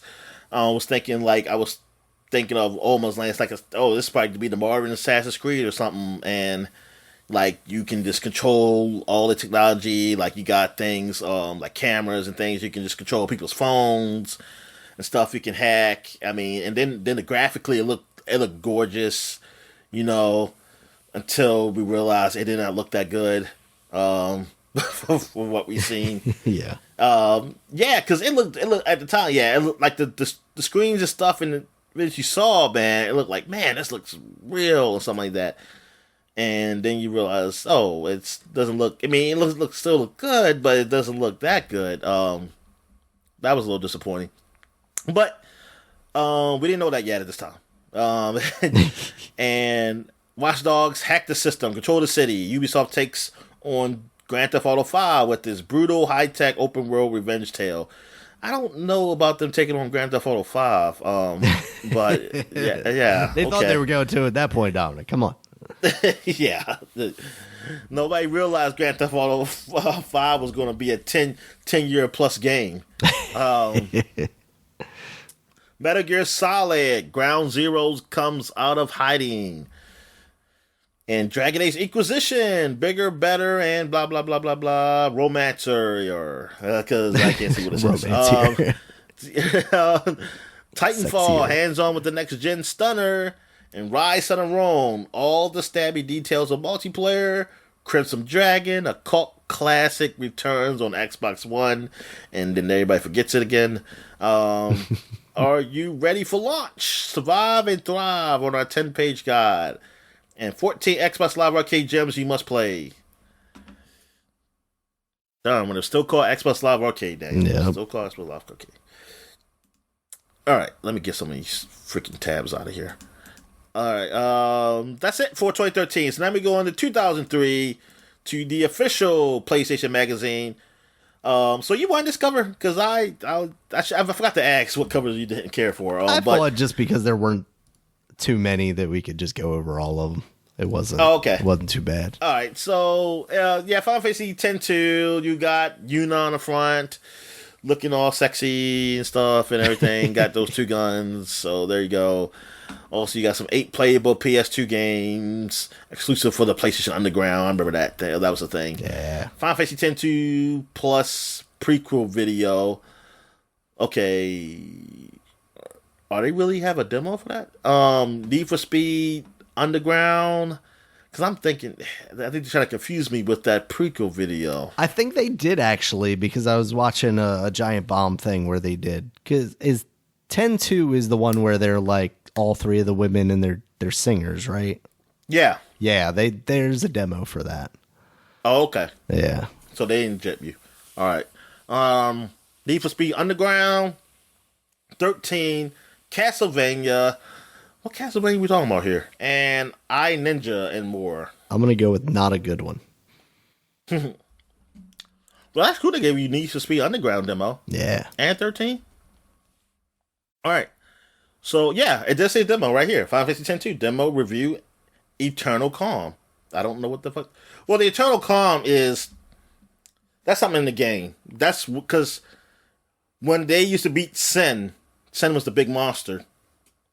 There'll be a calm. It'll be some years between the next Sin comes up, and then they had to beat that. But now they beat Sin forever, so it's dead forever. So now they call it the Eternal Calm. All right. So I know you were curious of what that was, Daniel. Yes. So now you know. I have eternal calm when I beat that game. All right. So now we got Edge Magazine again, and we got the Winter Collection here. I guess they're showing all the games that's going to be coming out in the future. Here you got Star Wars, Rogue Squadron 3, 13, or that have come out. It's like a big mixture. I was gonna say it's a mix, yeah. Yeah, because we already talked about 13.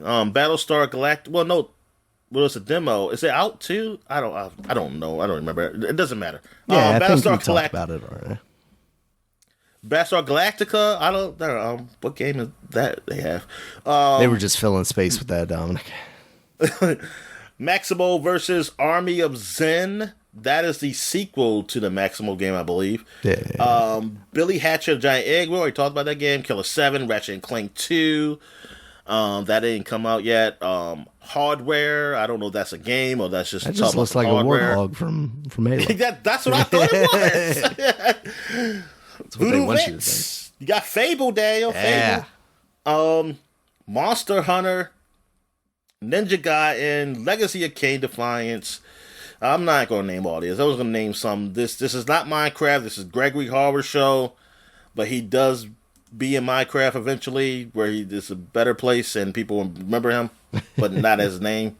He looks like, I never heard of this game. No, Gregory me neither. Horror Show. BC. That was a game I was excited for. Yeah. Like, because I was thinking, like, oh, so it's like, I don't remember the exact details, but I do know it took place like you were a caveman or something, and you could.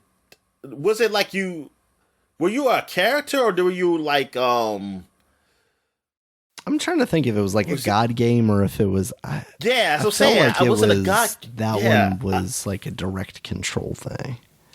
Yeah, but it was something about that game that it just made it sound so exciting. Like there was a growth to it. It kind of reminded me of Fable, like some of the promises and stuff they had. But wasn't that game? Was it BC canceled? I don't remember. And typing in BC game is not helping me get any results. Video game.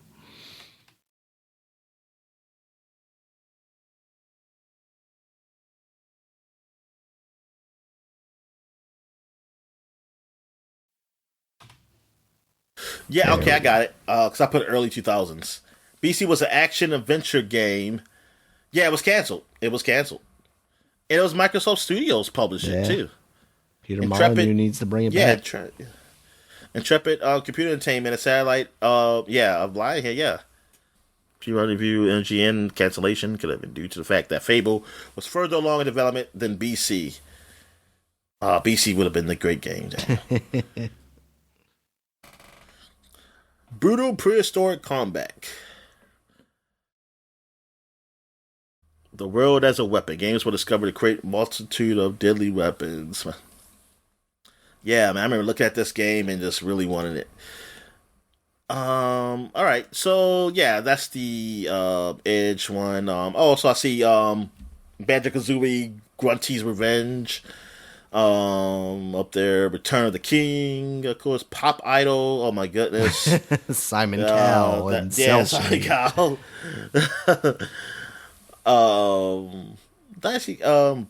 Project Gotham Racing 2, Armed and Dangerous. Oh, I remember that. Christmas Skies. I remember that too. Medal of Honor, Pacific Assault. All right, so let me see here. What we got here? What we got? Game Informer? Game Informer. Yes, this is great. World exclusive. Call of Duty Finest Hour. This was my first Call of Duty game because this was the first one on consoles too. So and this is the reason why I got it, is because of this cover. When I read about it and how these were the Medal of Honor guys who did this, and I was like, oh, well, let me get this. And you get to play as 3 campaigns, and then they have the black guy with the tanks, the Black Squadron. I was like, yeah, I want to get this game, and I'm buying it, and I liked it. I really liked it. Of course, I didn't have PC to play the other one, so I didn't really give a shit about that one. Yeah. But I mean, I really enjoyed Call of Duty: The Finest Hour, because I was looking for a game at the Medal of Honor, because I didn't like I forgot what it was called. Pacific. It was called Pacific Assault. I forgot what it was called on the Pacific line, front line, for the console version. I forgot what it was called. Yeah, I didn't like that one. But I heard this one, and that wasn't done by those guys, so I was like, oh, so I gotta get this one. And right here's it, Medal of Honor's greatest competition comes from people who made Medal of Honor. Confused? Yes, I was confused at the time, Daniel. And now they're making Star Wars games? What?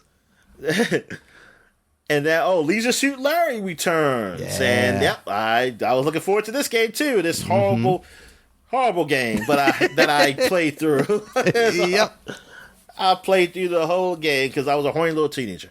But video games. Well, I was technically a teenager. I was 19. I wasn't 20 yet. Video games.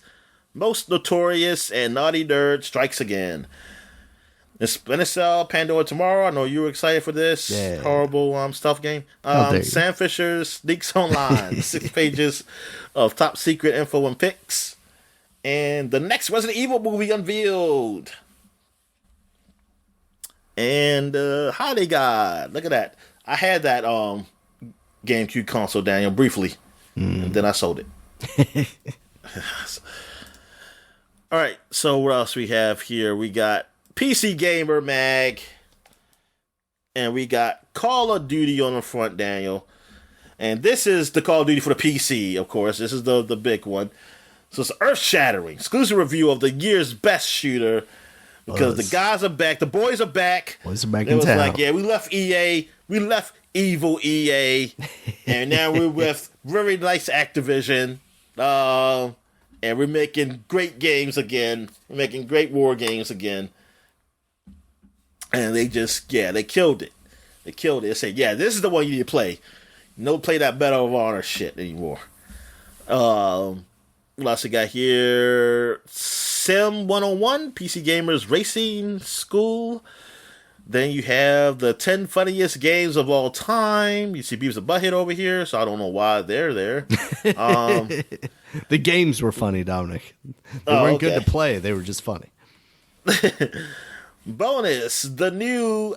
Oh, that's what you were talking about. Athlon 64 processor. Come Half-Life 2, and you'll wish you had one. Oh, I will come in Half-Life 2. All right. Still the world's best-selling PC magazine. 25 pages of reviews. Homeworld, Jedi Academy, Republic, Secret Wars of World War II, Tiger Woods 2004, and NASCAR 2004.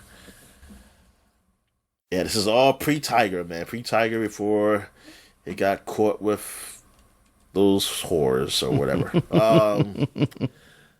All right. So what else we have here? That's it. That's it for 2003. So they have one for 30 years ago in 1993. Oh, yeah. And we got the Turtles on the front on Game Pro. Uh-huh. We got Leonardo beat up on the Shredder. Wearing the tightest of spandex.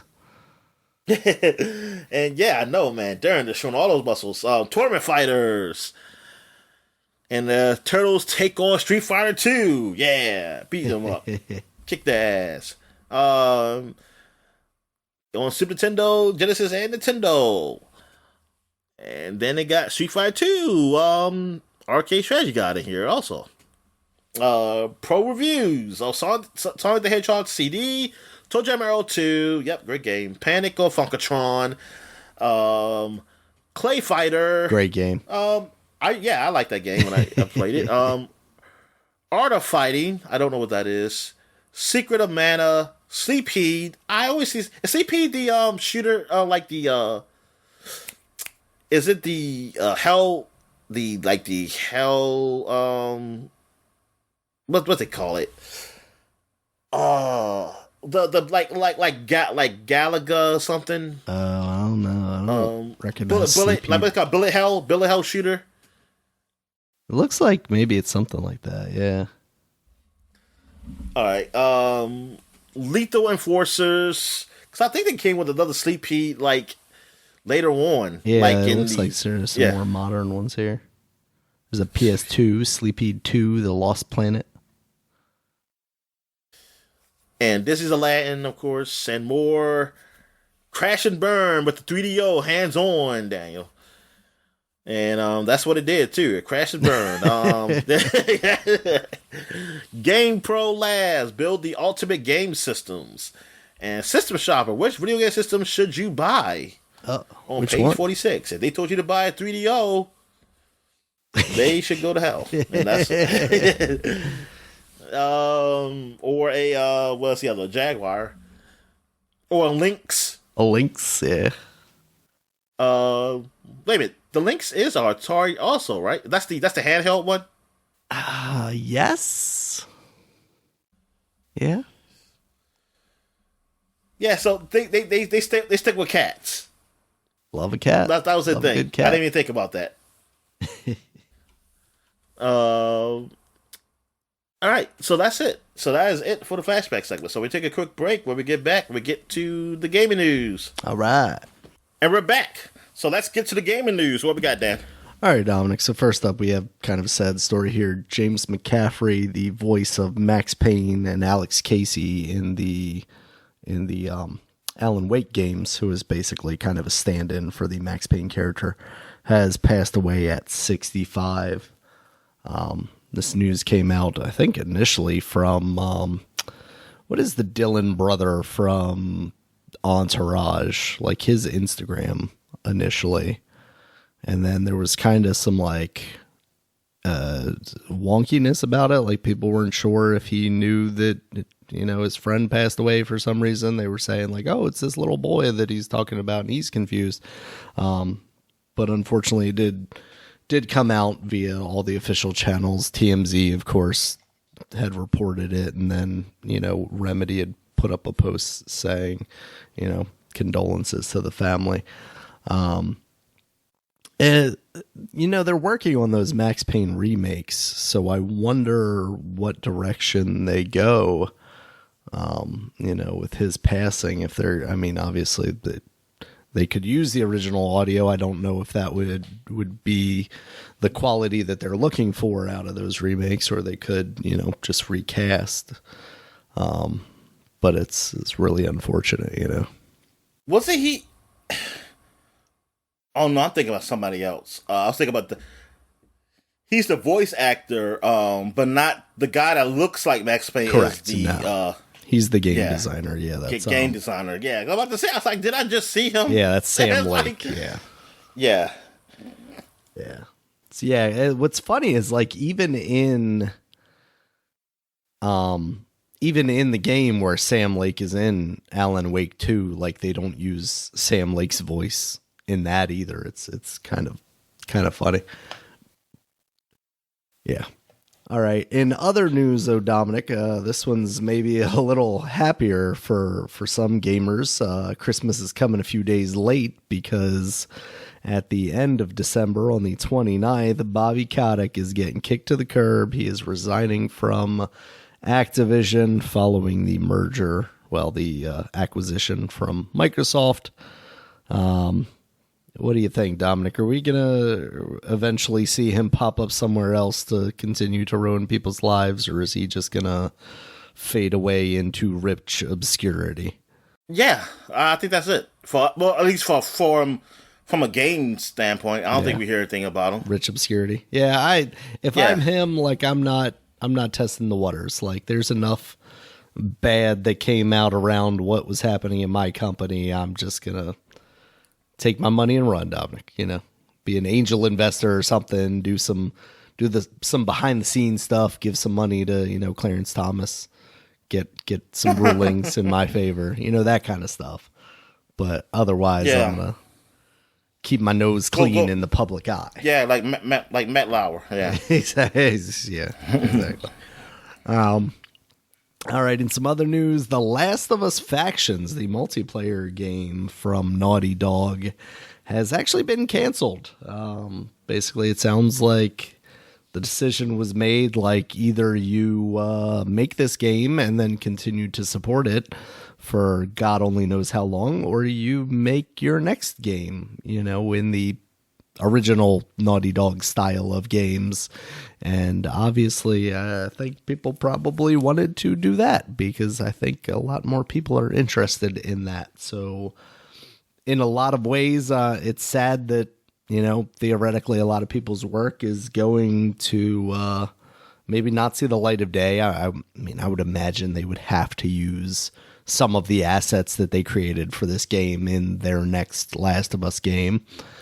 But, we're not going to see the fruits of some people's labor. But at the same time, if it means getting something more in line with what we would expect out of Naughty Dog than, another live service game that could potentially just be bilking people out of money, I'm kind of all for that.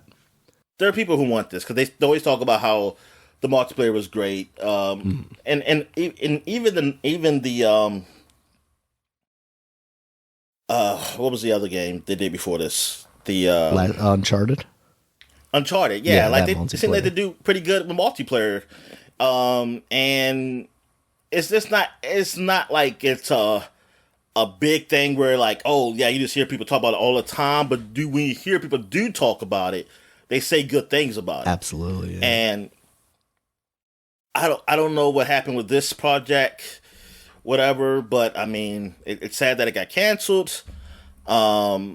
But I hope they just move. I mean, I hope they make something original where I don't not another Last of Us. Last of Us 3 and Uncharted. 7 remakes of Last of Us 3. Yeah, that's all I want, man. I'm just tired of just the same old thing. You want something original like Jak and Daxter. Yes, I do. Yeah. I think. Well, that'll be original only because it hasn't been done. Yeah, in a very long forever time. Since PS2. It is. I mean, we've talked about it before, but it is wild to me that they have not handed that license. Sony has not handed that license off to another developer to continue that franchise. Yeah, it sounds like Naughty Dog was trying to apply the Naughty Dog polish to a live service game, and that's maybe not what you can do. And I think, like we've talked about in the past and mentioned earlier in this podcast, like it's maybe time to reassess what games have to be. Like, I don't think even because it's coming from a studio like Naughty Dog, you have to create a live service game that is also, the pinnacle of graphics, the pinnacle of story, the Naughty Dog shine necessarily. If you're going to attempt to make a live service game, maybe make something a little more, take a Skunkworks team from Naughty Dog and have a couple of guys working on a thing. And then once you've developed that, bring in, more people that you need to finish it out. But it doesn't need to be this grand spectacle. It can be kind of this smaller project. And then if it gets the support, from the community, you can start to treat it like a Fortnite and, roll in updates constantly and stuff like that.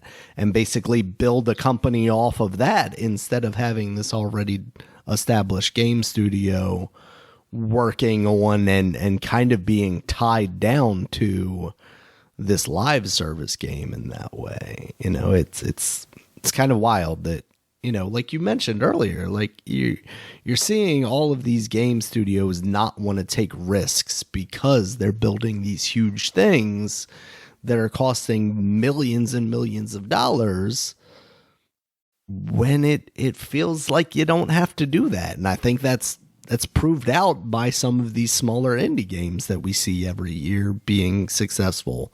Why not have like we saw with Epic making Shadow Complex, have a portion of the company create a smaller thing.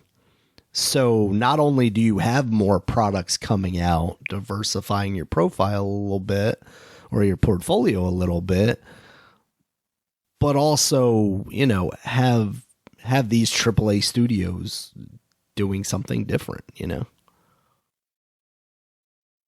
Yeah. Yeah, exactly. Wait, hold on. We're not talking about the Insomniac hack, are we? Not yet, no. Okay. So it can see like a lot of stuff you just said. It could be it did put there. It does. It really does apply. Yeah, and I mean you mentioned it now, but the Insomniac hack.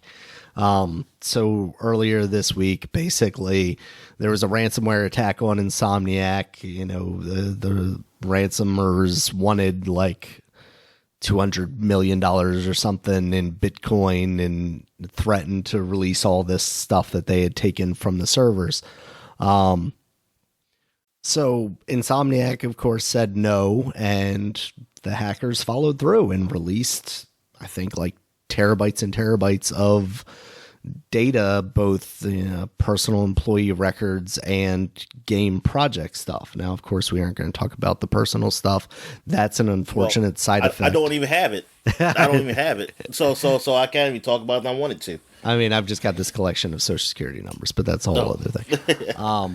No, I mean, and that's not really funny. It's an unfortunate side effect of all of this. But the game stuff, I think, is worth talking about because we are, game podcasters and we talk about video games. So kind of the big pieces here are they have release roadmaps, basically. And this goes through 2030. We're talking about Venom Lethal Protector, which is going to be a Miles Morales kind of side story. It sounds like you're going to play as Venom. Obviously, that's going to be in 2025. Wolverine, not actually coming out until 2026, it looks like now. A game that I initially thought we might see next year. Yeah. Damn, yeah, next year. Oh, man. I was saying I thought there was a possibility there. I was saying 2025. Yeah. But darn, from like 2 years, I'm like, damn. Yeah. Okay.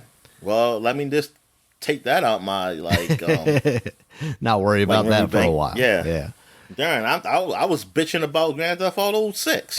Exactly. Yeah.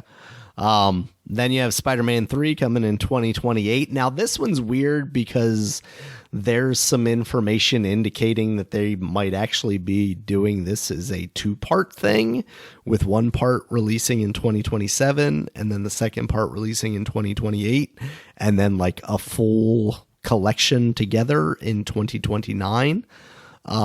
There's also some indication that there's multiplayer that's going to be launching alongside part 1.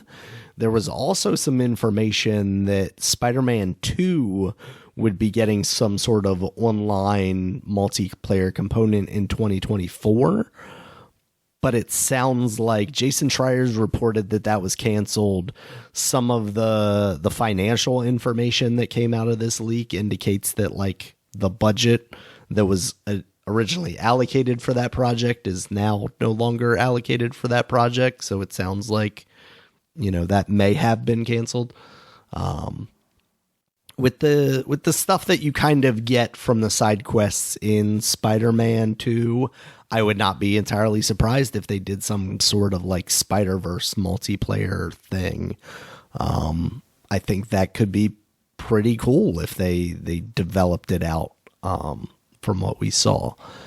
After Spider-Man 3, we'd be looking at Ratchet and Clank in 2029, and then in and then an X-Men game in 2023. And it sounds like basically Spider-Man 3 is the end of that Spider-Man series of games. And then with Wolverine and then this X-Men game, they're kind of moving in the direction of X-Men projects, because it sounds like there are other X-Men projects that don't officially have names or titles that are also on other roadmaps. I'm surprised they're going back to Ratchet and Clank based on all this shit. Well, I honestly, yeah, especially because I think some of the reporting recently, and maybe it's actually coming out of these leaks now that I'm thinking about it, probably, is that Ratchet and Clank Rift Apart hasn't sold particularly well. But based on the Twitter people that I be seeing, Twitter experts, there's some that argue that it just didn't make as much money as Spider-Man, but it did make a profit. That's what they say. But I don't know what a profit is, because yes, I can see how much the game cost and then how much they made. How much is going back to the studio though? Like I don't know how. Yeah, because you got studio, you got publisher, you got Yeah, I have no idea. And then with the Marvel stuff, there's licensing, and so I don't know like who gets what does the Marvel company or Disney, I guess, get from that? I have no idea.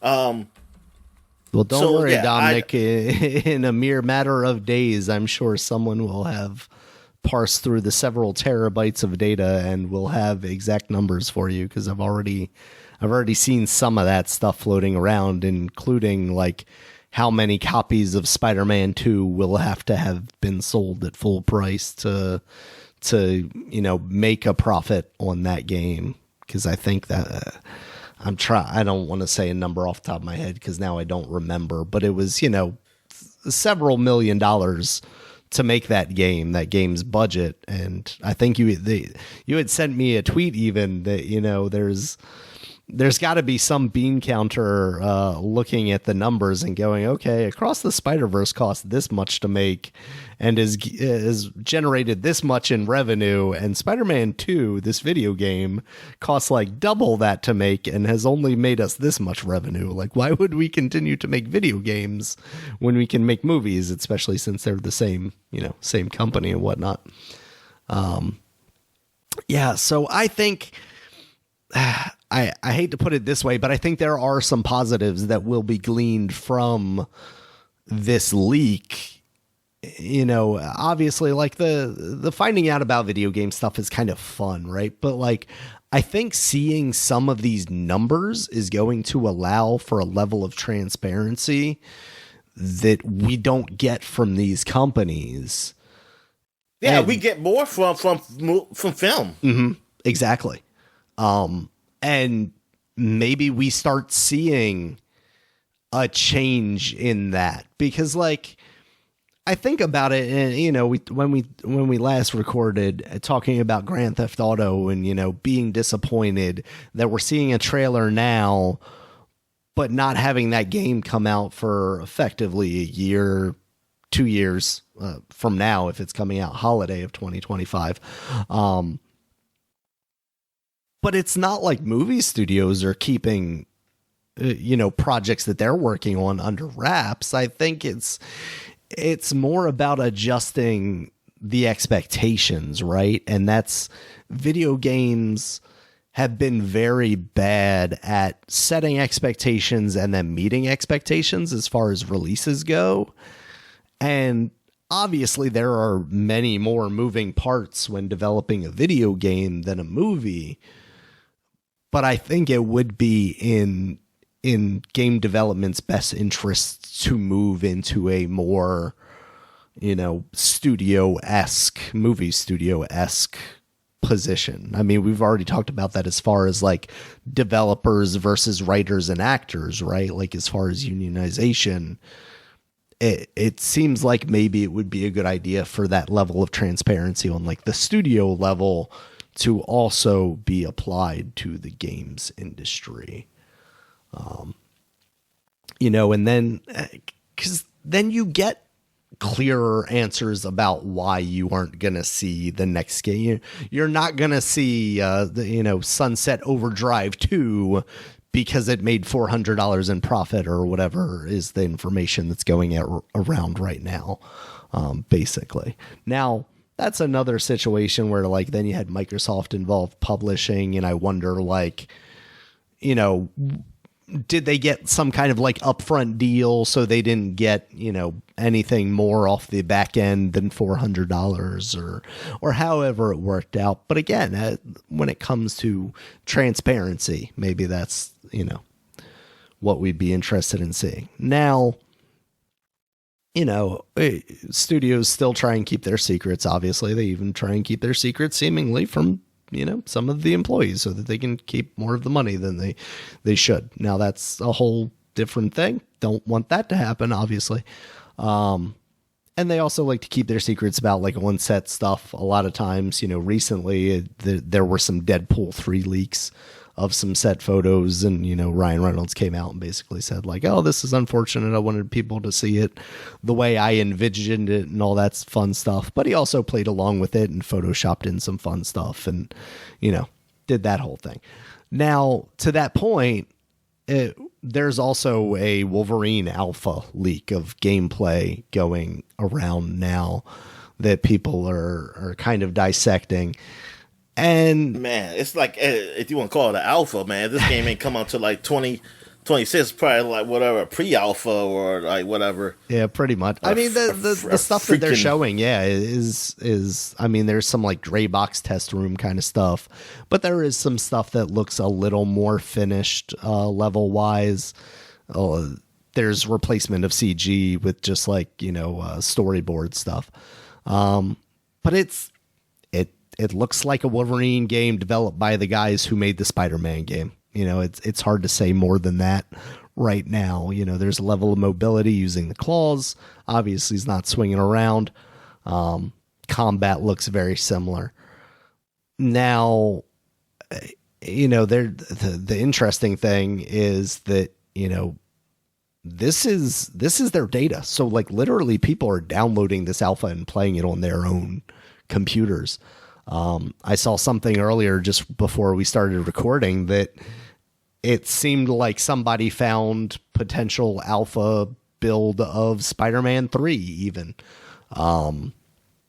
Obviously, with that not coming until 2028, that would be pretty raw, but it is wild that, people are able to pick through this stuff and find this. Yeah, because that game's going to look totally different, because that's going to be a new system, maybe. Potentially, yeah, because now that's one thing that hasn't come out of these leaks yet, because it seems like a lot. There's just an overabundance of information in these files that, like, we're going to be hearing about things that we didn't hear about initially. People grab the, like, headline stuff, but we're going to be hearing about stuff that's coming out of these leaks for weeks or months, because there's just so much data and probably so few people actually combing over it, because you don't want to risk, whatever litigation you might see. I mean, I've already seen that people are getting, DMC strike takedown letters from their service provider saying, hey, you downloaded this Wolverine thing. So obviously it's not in a lot of people's best interest to kind of get in the grime, but, shit, where else are you going with this? What was it that I was seeing? Oh, the PlayStation stuff. So earlier this week, basically there was some talk that PlayStation Pro dev kits are starting to get out to developers, and kind of confirmation of some specs and stuff like that. So there's a lot of speculation that, there might be more information about systems like that coming out from this leak as well, because like who would have information about those systems earlier than a first-party studio working on some of their biggest games? So it would be kind of shocking to not see that information. I thought I saw something where, like, they were talking about potentially almost an outline. I didn't look at it closely, though, of, like, Play Anywhere, almost similar to Xbox. Mm-hmm. Yes. Also, there's information regarding, being able to play PlayStation Plus stuff across PC and mobile and things like that. And that's good. That's good news. Yes. It's really, really wild that this happened. You know, this is why it is important, big companies, to have cybersecurity locked down, because this isn't, you know, this is someone getting into their, it sounds like they basically stole like 98% of one of their like current backup servers. And they got like admin access within minutes. So like they were able to get into their system somehow. You know, this could be as simple as, you know, someone clicking on the wrong link or what have you, or maybe it's an inside job. Who knows? Don't put your passwords your name backwards in your passwords. Also, like maybe I don't know. Again, it would really have to be an inside job for it to be something physical. But like, excuse me, you still see so many people writing passwords on a sticky note and putting it on their monitor, right? Like, it's kind of crazy. So. Yeah, it's. Yeah, I got a big billboard on my house, mine, so I can remember. There you go. So that stuff is important, and it's important for people to know and remember that. And again, it's unfortunate, you know, the personal stuff, and hopefully, you know, people are going to have to deal with that. Obviously, you know, canceling credit cards and what have you related to their accounts. Hopefully, there isn't a lot of, you know, personal backlash on this. Because at the end of the day, like, these video game leaks don't really matter. You know, we saw Grand Theft Auto 6 leak, and we saw early build footage of that stuff. But like, at the end of the day, when that game releases, who's going to care? You know what I mean? Like, it's not going to be that big a deal. No. Now, with that said, it's kind of crazy to me that you and I were talking about it, but the person that hacked that or released that stuff, you know, a 16-year-old kid is now going to get a life sentence in, you know, a prison hospital or something like that. That seems kind of wild to me, that you would get any sort of life sentence for this kind of work. Again, because it sounds like, well, darn, man, you might as well have just hacked the fucking government then. Shit, you gotta go and launched a nuke, you know? Yeah, damn. That seems wild, especially because shit, that one's worth it. I don't know, was there personal information on that one? Because like, at least with this, you can say like, you ruined a lot of people's lives by, you know, putting their social security numbers out and all that stuff. But yeah, my nudes are all out there. I had them on one of my emails. So keep that on your company laptop, Dominic.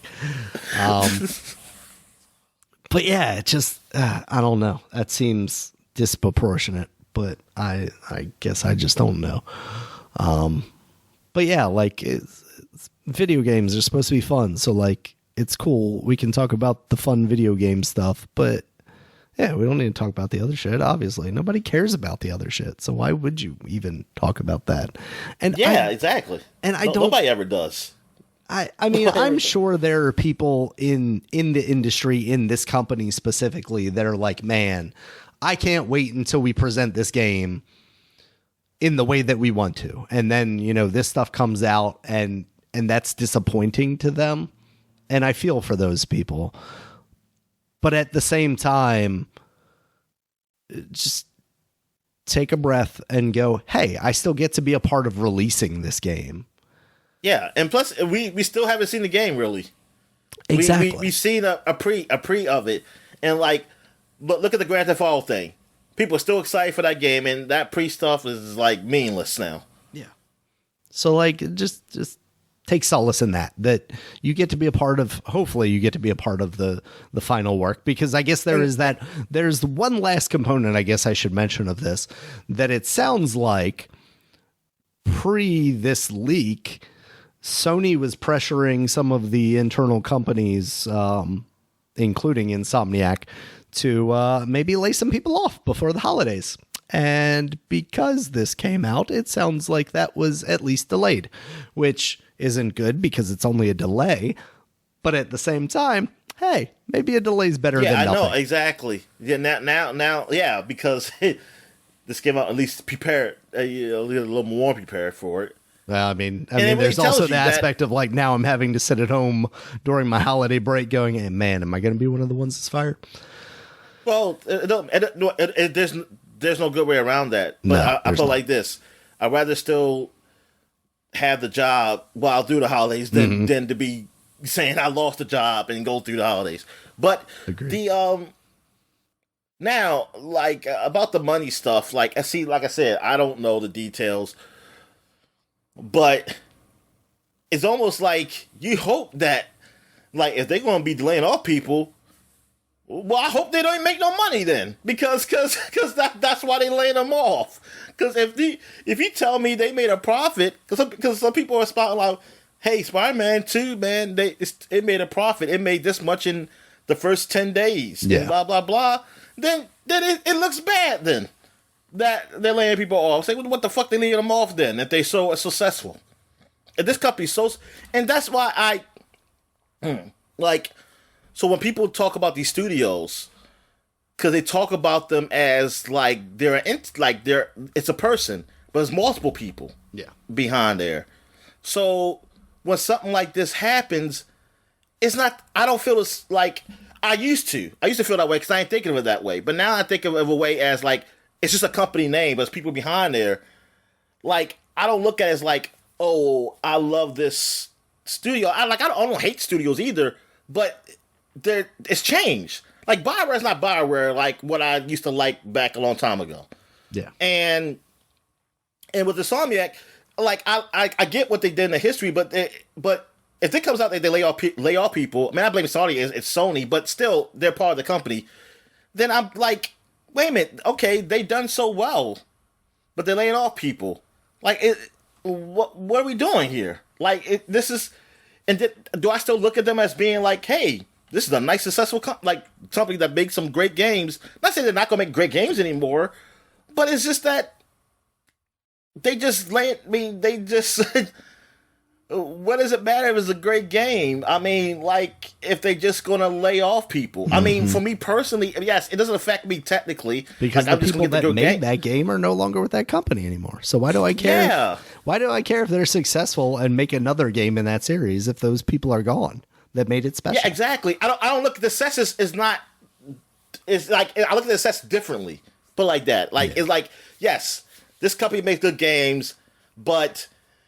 It's not like you're saying like, yeah, I love you guys. Who are you talking to? I love this brand name. That's what I'm getting at. It's like who are you talking to? Because some of those people aren't there anymore. Like who are you talking to when you say I love you guys? Mm-hmm. This is when some of those guys are gone. It's just some different guys. I love the corporate structure that has been built to enable the ability to make low-level employees build this game. Yeah, that's where I get and that's why it get me thinking and like man, I look at things differently because I can't say that. I can say like I used to always say like I love BioWare, I love Bethesda, I love I loved Bungie at the time, Square Enix and those guys, man. The Japanese, I don't know who the hell's still there, honestly. Yeah. Like, I don't know if any. I only see the guys you only show me. They're probably a totally different group. So I can't even say, like, hey, these guys done a great job. Well, like Nintendo. Like, these guys done a great job. Man, ain't none of those motherfuckers was there for, like, a certain game, probably. They're probably all dead. Or they're doing something. They're not all dead. But they're probably somewhere else. I don't know. Yeah. I mean, Jesus. Like, it's like, yeah. So it comes weird. I mean, I get what people are saying, but it's like, you gotta think, like, you can say, hey, this studio does great, and I feel bad for these specific people, but I'm not gonna just say, like, I feel bad for Insomniac, like this Insomniac itself. I was like, I feel bad for the people who work there and who are affected by it, but I'm not going to, because you just leave it at Insomniac, some people are going to be gone, and there's going to be different people, but you just looking at this as Insomniac, like it's a person, yeah, like, but it's not. It's like me saying like I feel bad for Walmart or something happens, you know, like come on, or you hate, or like when you hate a company, like I hate what the the heads of the company are doing, but I don't hate every individual person that there. works there. Yeah. Yeah. I don't hate them. Like, cause you make it, cause that's what we do. We will make it like, oh, something happened in this company. They are horrible. But it's like, all the people who work there aren't horrible though. No. It's like when a company's great, all the people who are there aren't great either. Mm-hmm. Yeah, exactly. Oh, and yeah, go ahead. Sorry, real quick. $300 million was the budget for Spider-Man 2. Which that's effectively three times that's a movie. The budget That's of the first game. That's like a movie budget. I mean, and actually, some movie budgets are smaller. They're like $250 million. Which I mean, I don't know how much money you're supposed to spend on these games, honestly. So I don't know. Sure. But $300 million, I mean, that is a lot of money. I don't know if that's too much money or maybe it's too little money. I have no fucking idea. And plus, what is that budget? Is that's include everybody within that studio? Like even just low, the guy who maybe a janitor or something. Yeah. And then you also, in every company, you always got people who probably on a payroll who don't really do shit. And I mean, that's everything. So, it's a lot of shit that goes with that. Yeah. 300 mil. And then what is the profit? Cause you can say oh, they made this amount of money, over 3 million. May say they made 600 million or something like that. Mm. Is that good? Because how much of that profit goes to something else, or what was the expectations? Right.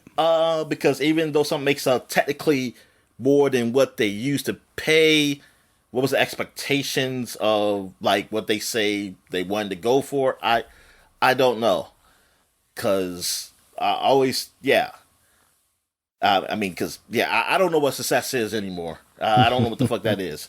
You tell me how many copies you sold, and then people always they try to do the math it's called $60 or $70 for the game. It's but you can't go by that. Because that's what they. I'm looking at a Kotaku article, and they're saying I read that article. Yeah, $300 million, basically, they'd have to sell 7.2 million copies at full price to break even.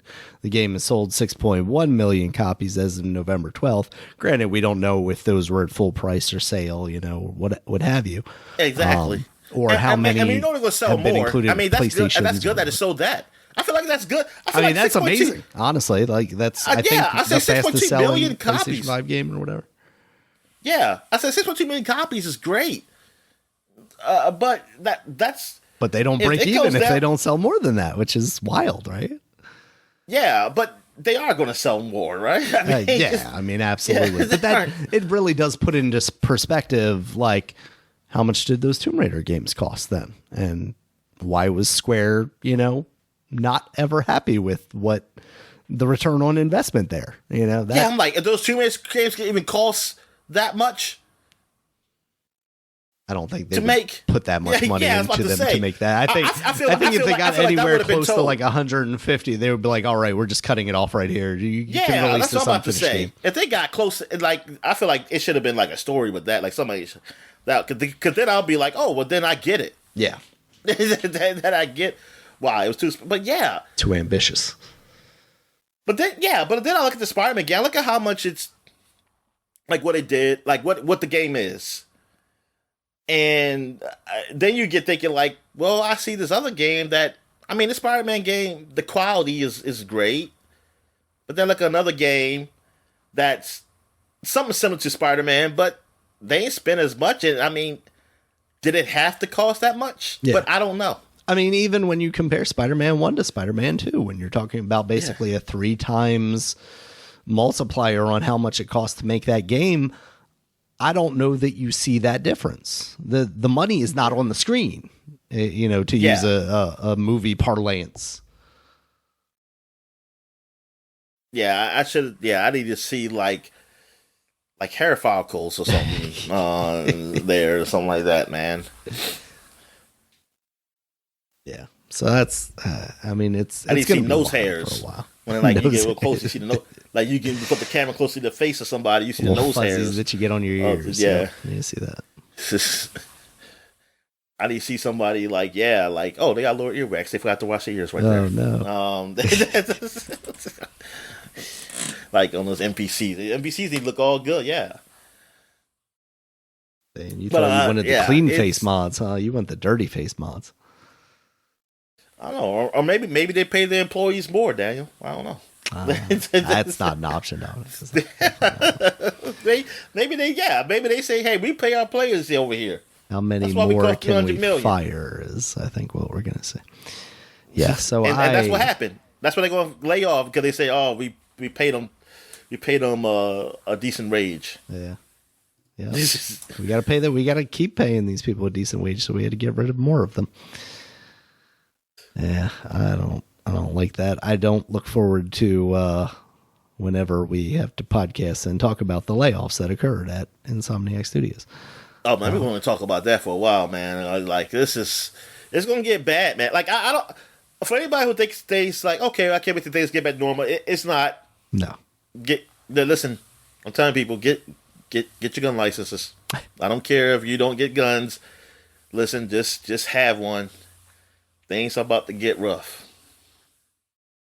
Damn, Dominic. Damn. I just don't feel like going to the classes and stuff, Daniel.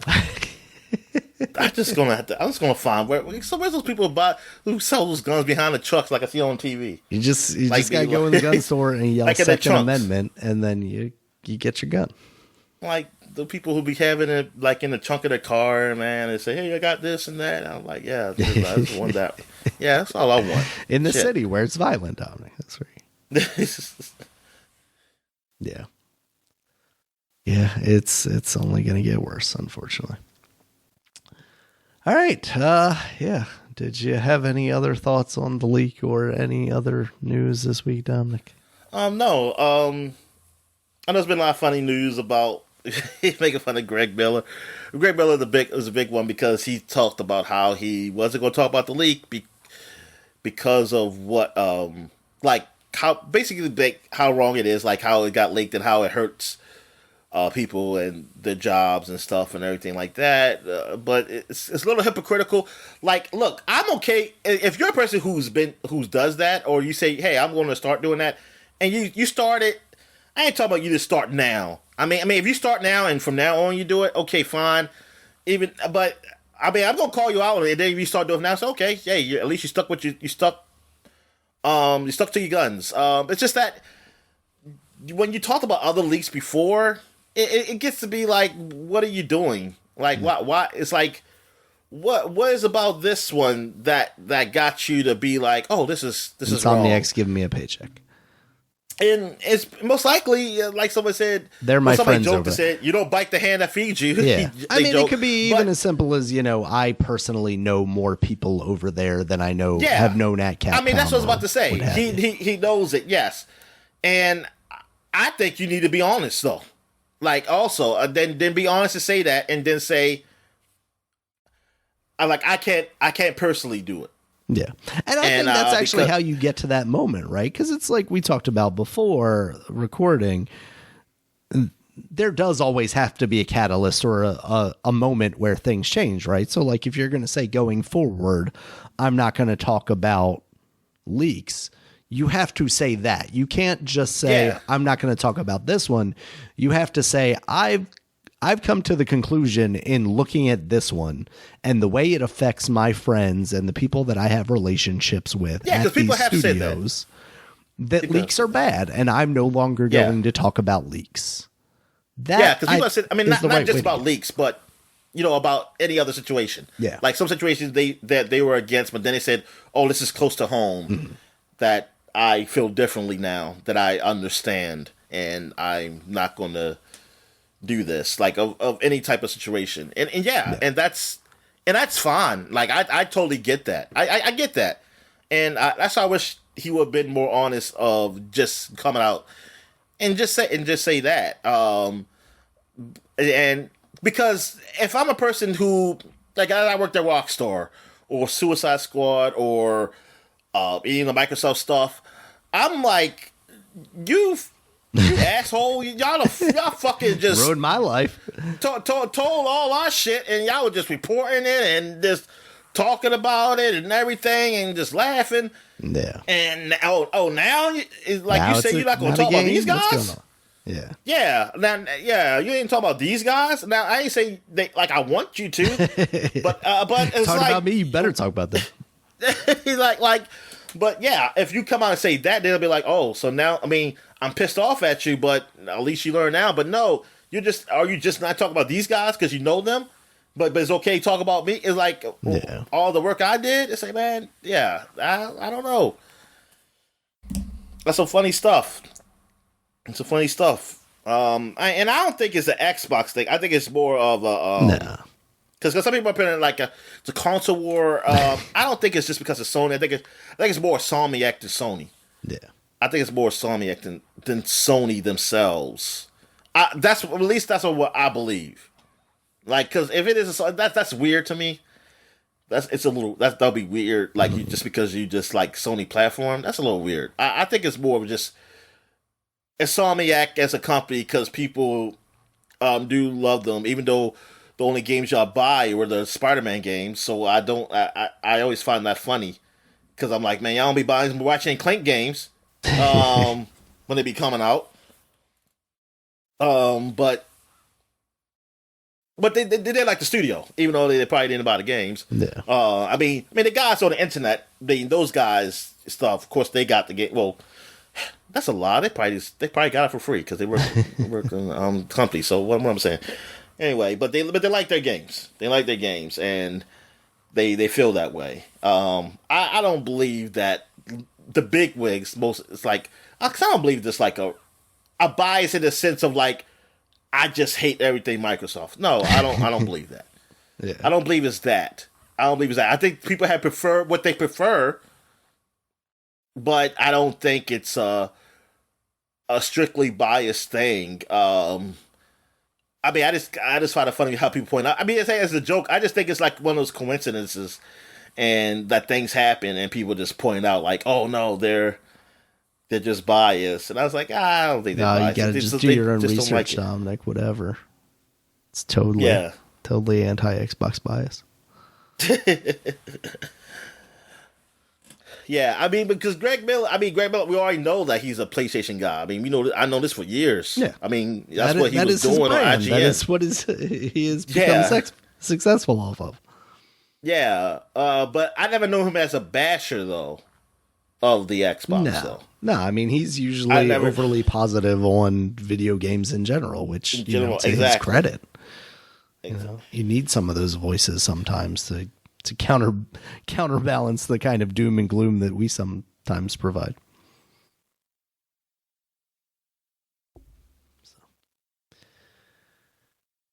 All right. So yeah, that's all I got on it. All right. New releases real quick, Dominic. Yeah. We got I'm out. But for the games that's coming out, for some reason I don't think all these are going to come out. I was feeling like something's going to be canceled. Yeah. Because I just feel like I don't know. I just feel like this is too many, and that like something's not going to, or it's not going to be what I think.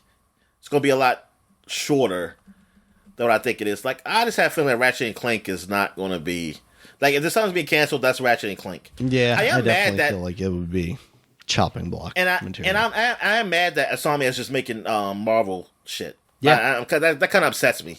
Yeah, I mean, theoretically, they have something in 2031 that is not licensed and new, but that's 2031. That's 2031. That's 2031. Yeah. Like, whatever. Nay, Daniel, how many people are going to still be working there that's there now? There's going to be a bunch of people who just take over other people's projects. Mm-hmm. So, yeah, that's like whatever. Yeah. But yeah, it's just that because I almost feel like I like Insomniac, but I lost the studio too because I'm not going to get anything original from them.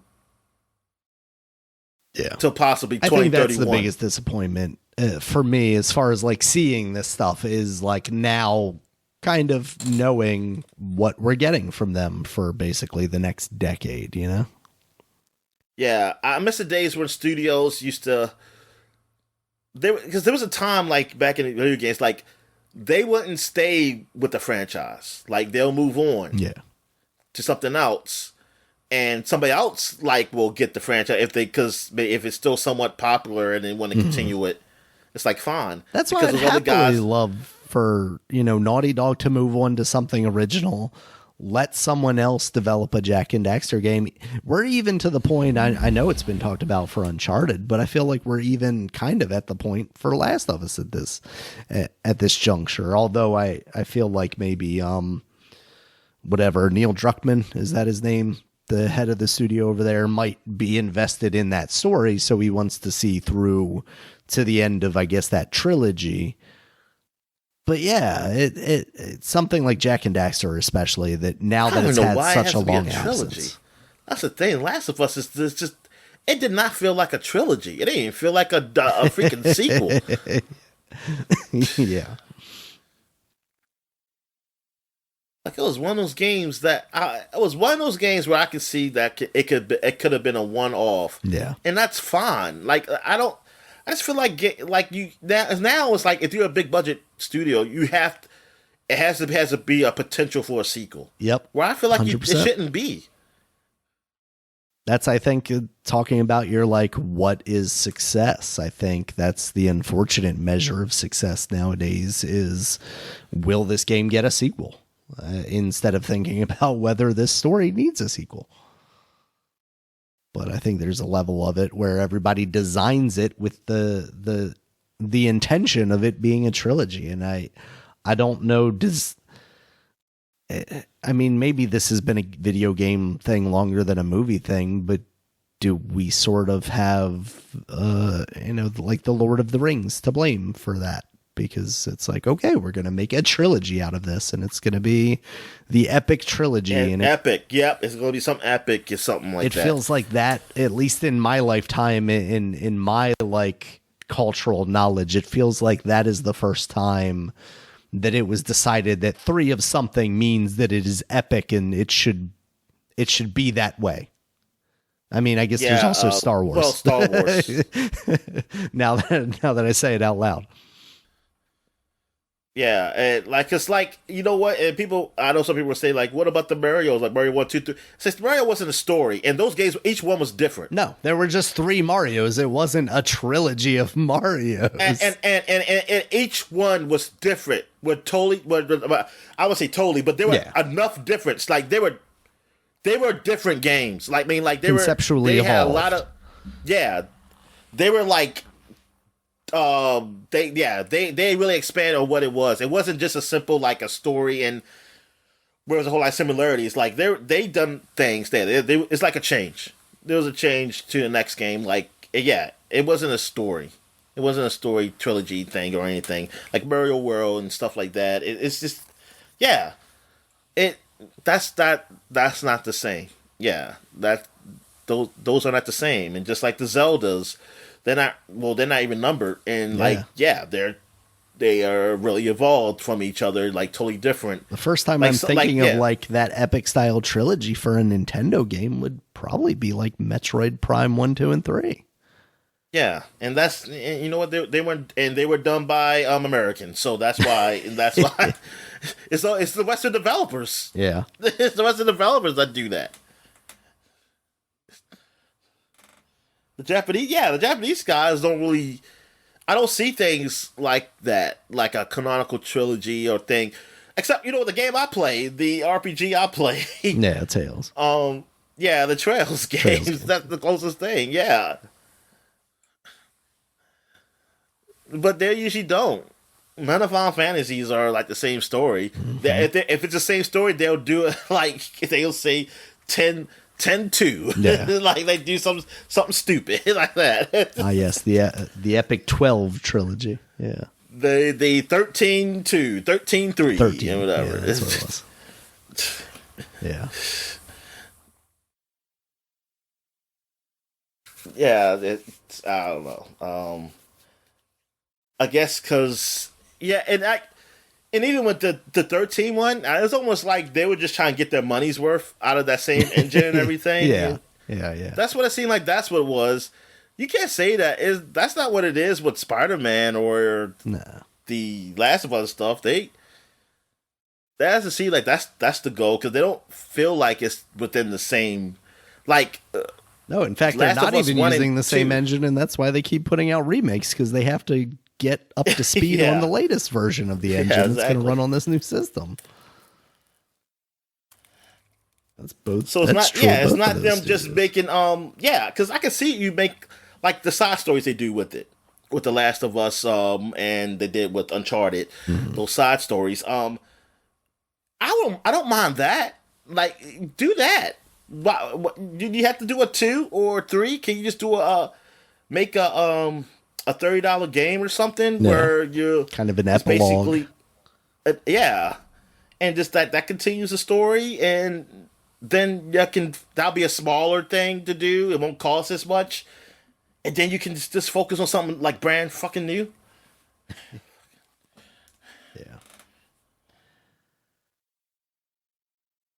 Something that's a little more brighter and colorful, like y'all used to do with Banjo. Well, I said Banjo. Bandicoot, Crash Bandicoot, and Darren Jack and Daxter. Not something with real people. Yeah. Maybe one day, Dominic. All right, I'm good, man. All right. New releases real quick. We got House Flipper 2 out on the PC, and we got Is this simple? Wrath. Like House Flipper, I'll be looking at it, but I still don't know. Like, is this simple like Power Wash Simulator? It's basically exactly kind of like that. You go into a house that's, got dirty walls and mess everywhere, and you pick it up and you put up new wallpaper and you arrange furniture and stuff like that. It's a very chill style game. Oh, cool. Yeah, that and then Asgard's Wrath on the Quest 2 and Quest 3. I think we talked about that a little bit last time we recorded when we talked about the Game Awards. That game seems pretty cool. I think 2 is reviewing as well as 1 did, and 1 is hailed as, one of the best VR games around. So I'm glad to see that there's something coming out for people that are super into VR.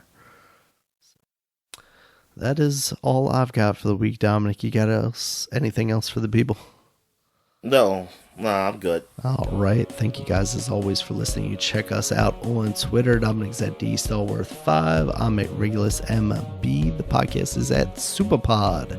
SUPAPOD. Supapod.com is the website. You can check us out there. It has links to all the places you can find us, including YouTube, where there's a video version of this podcast, as well as iTunes, Stitcher, Google Podcasts, Spotify, all those kinds of places. And until next time, guys, I'll talk to you later. All right, see you.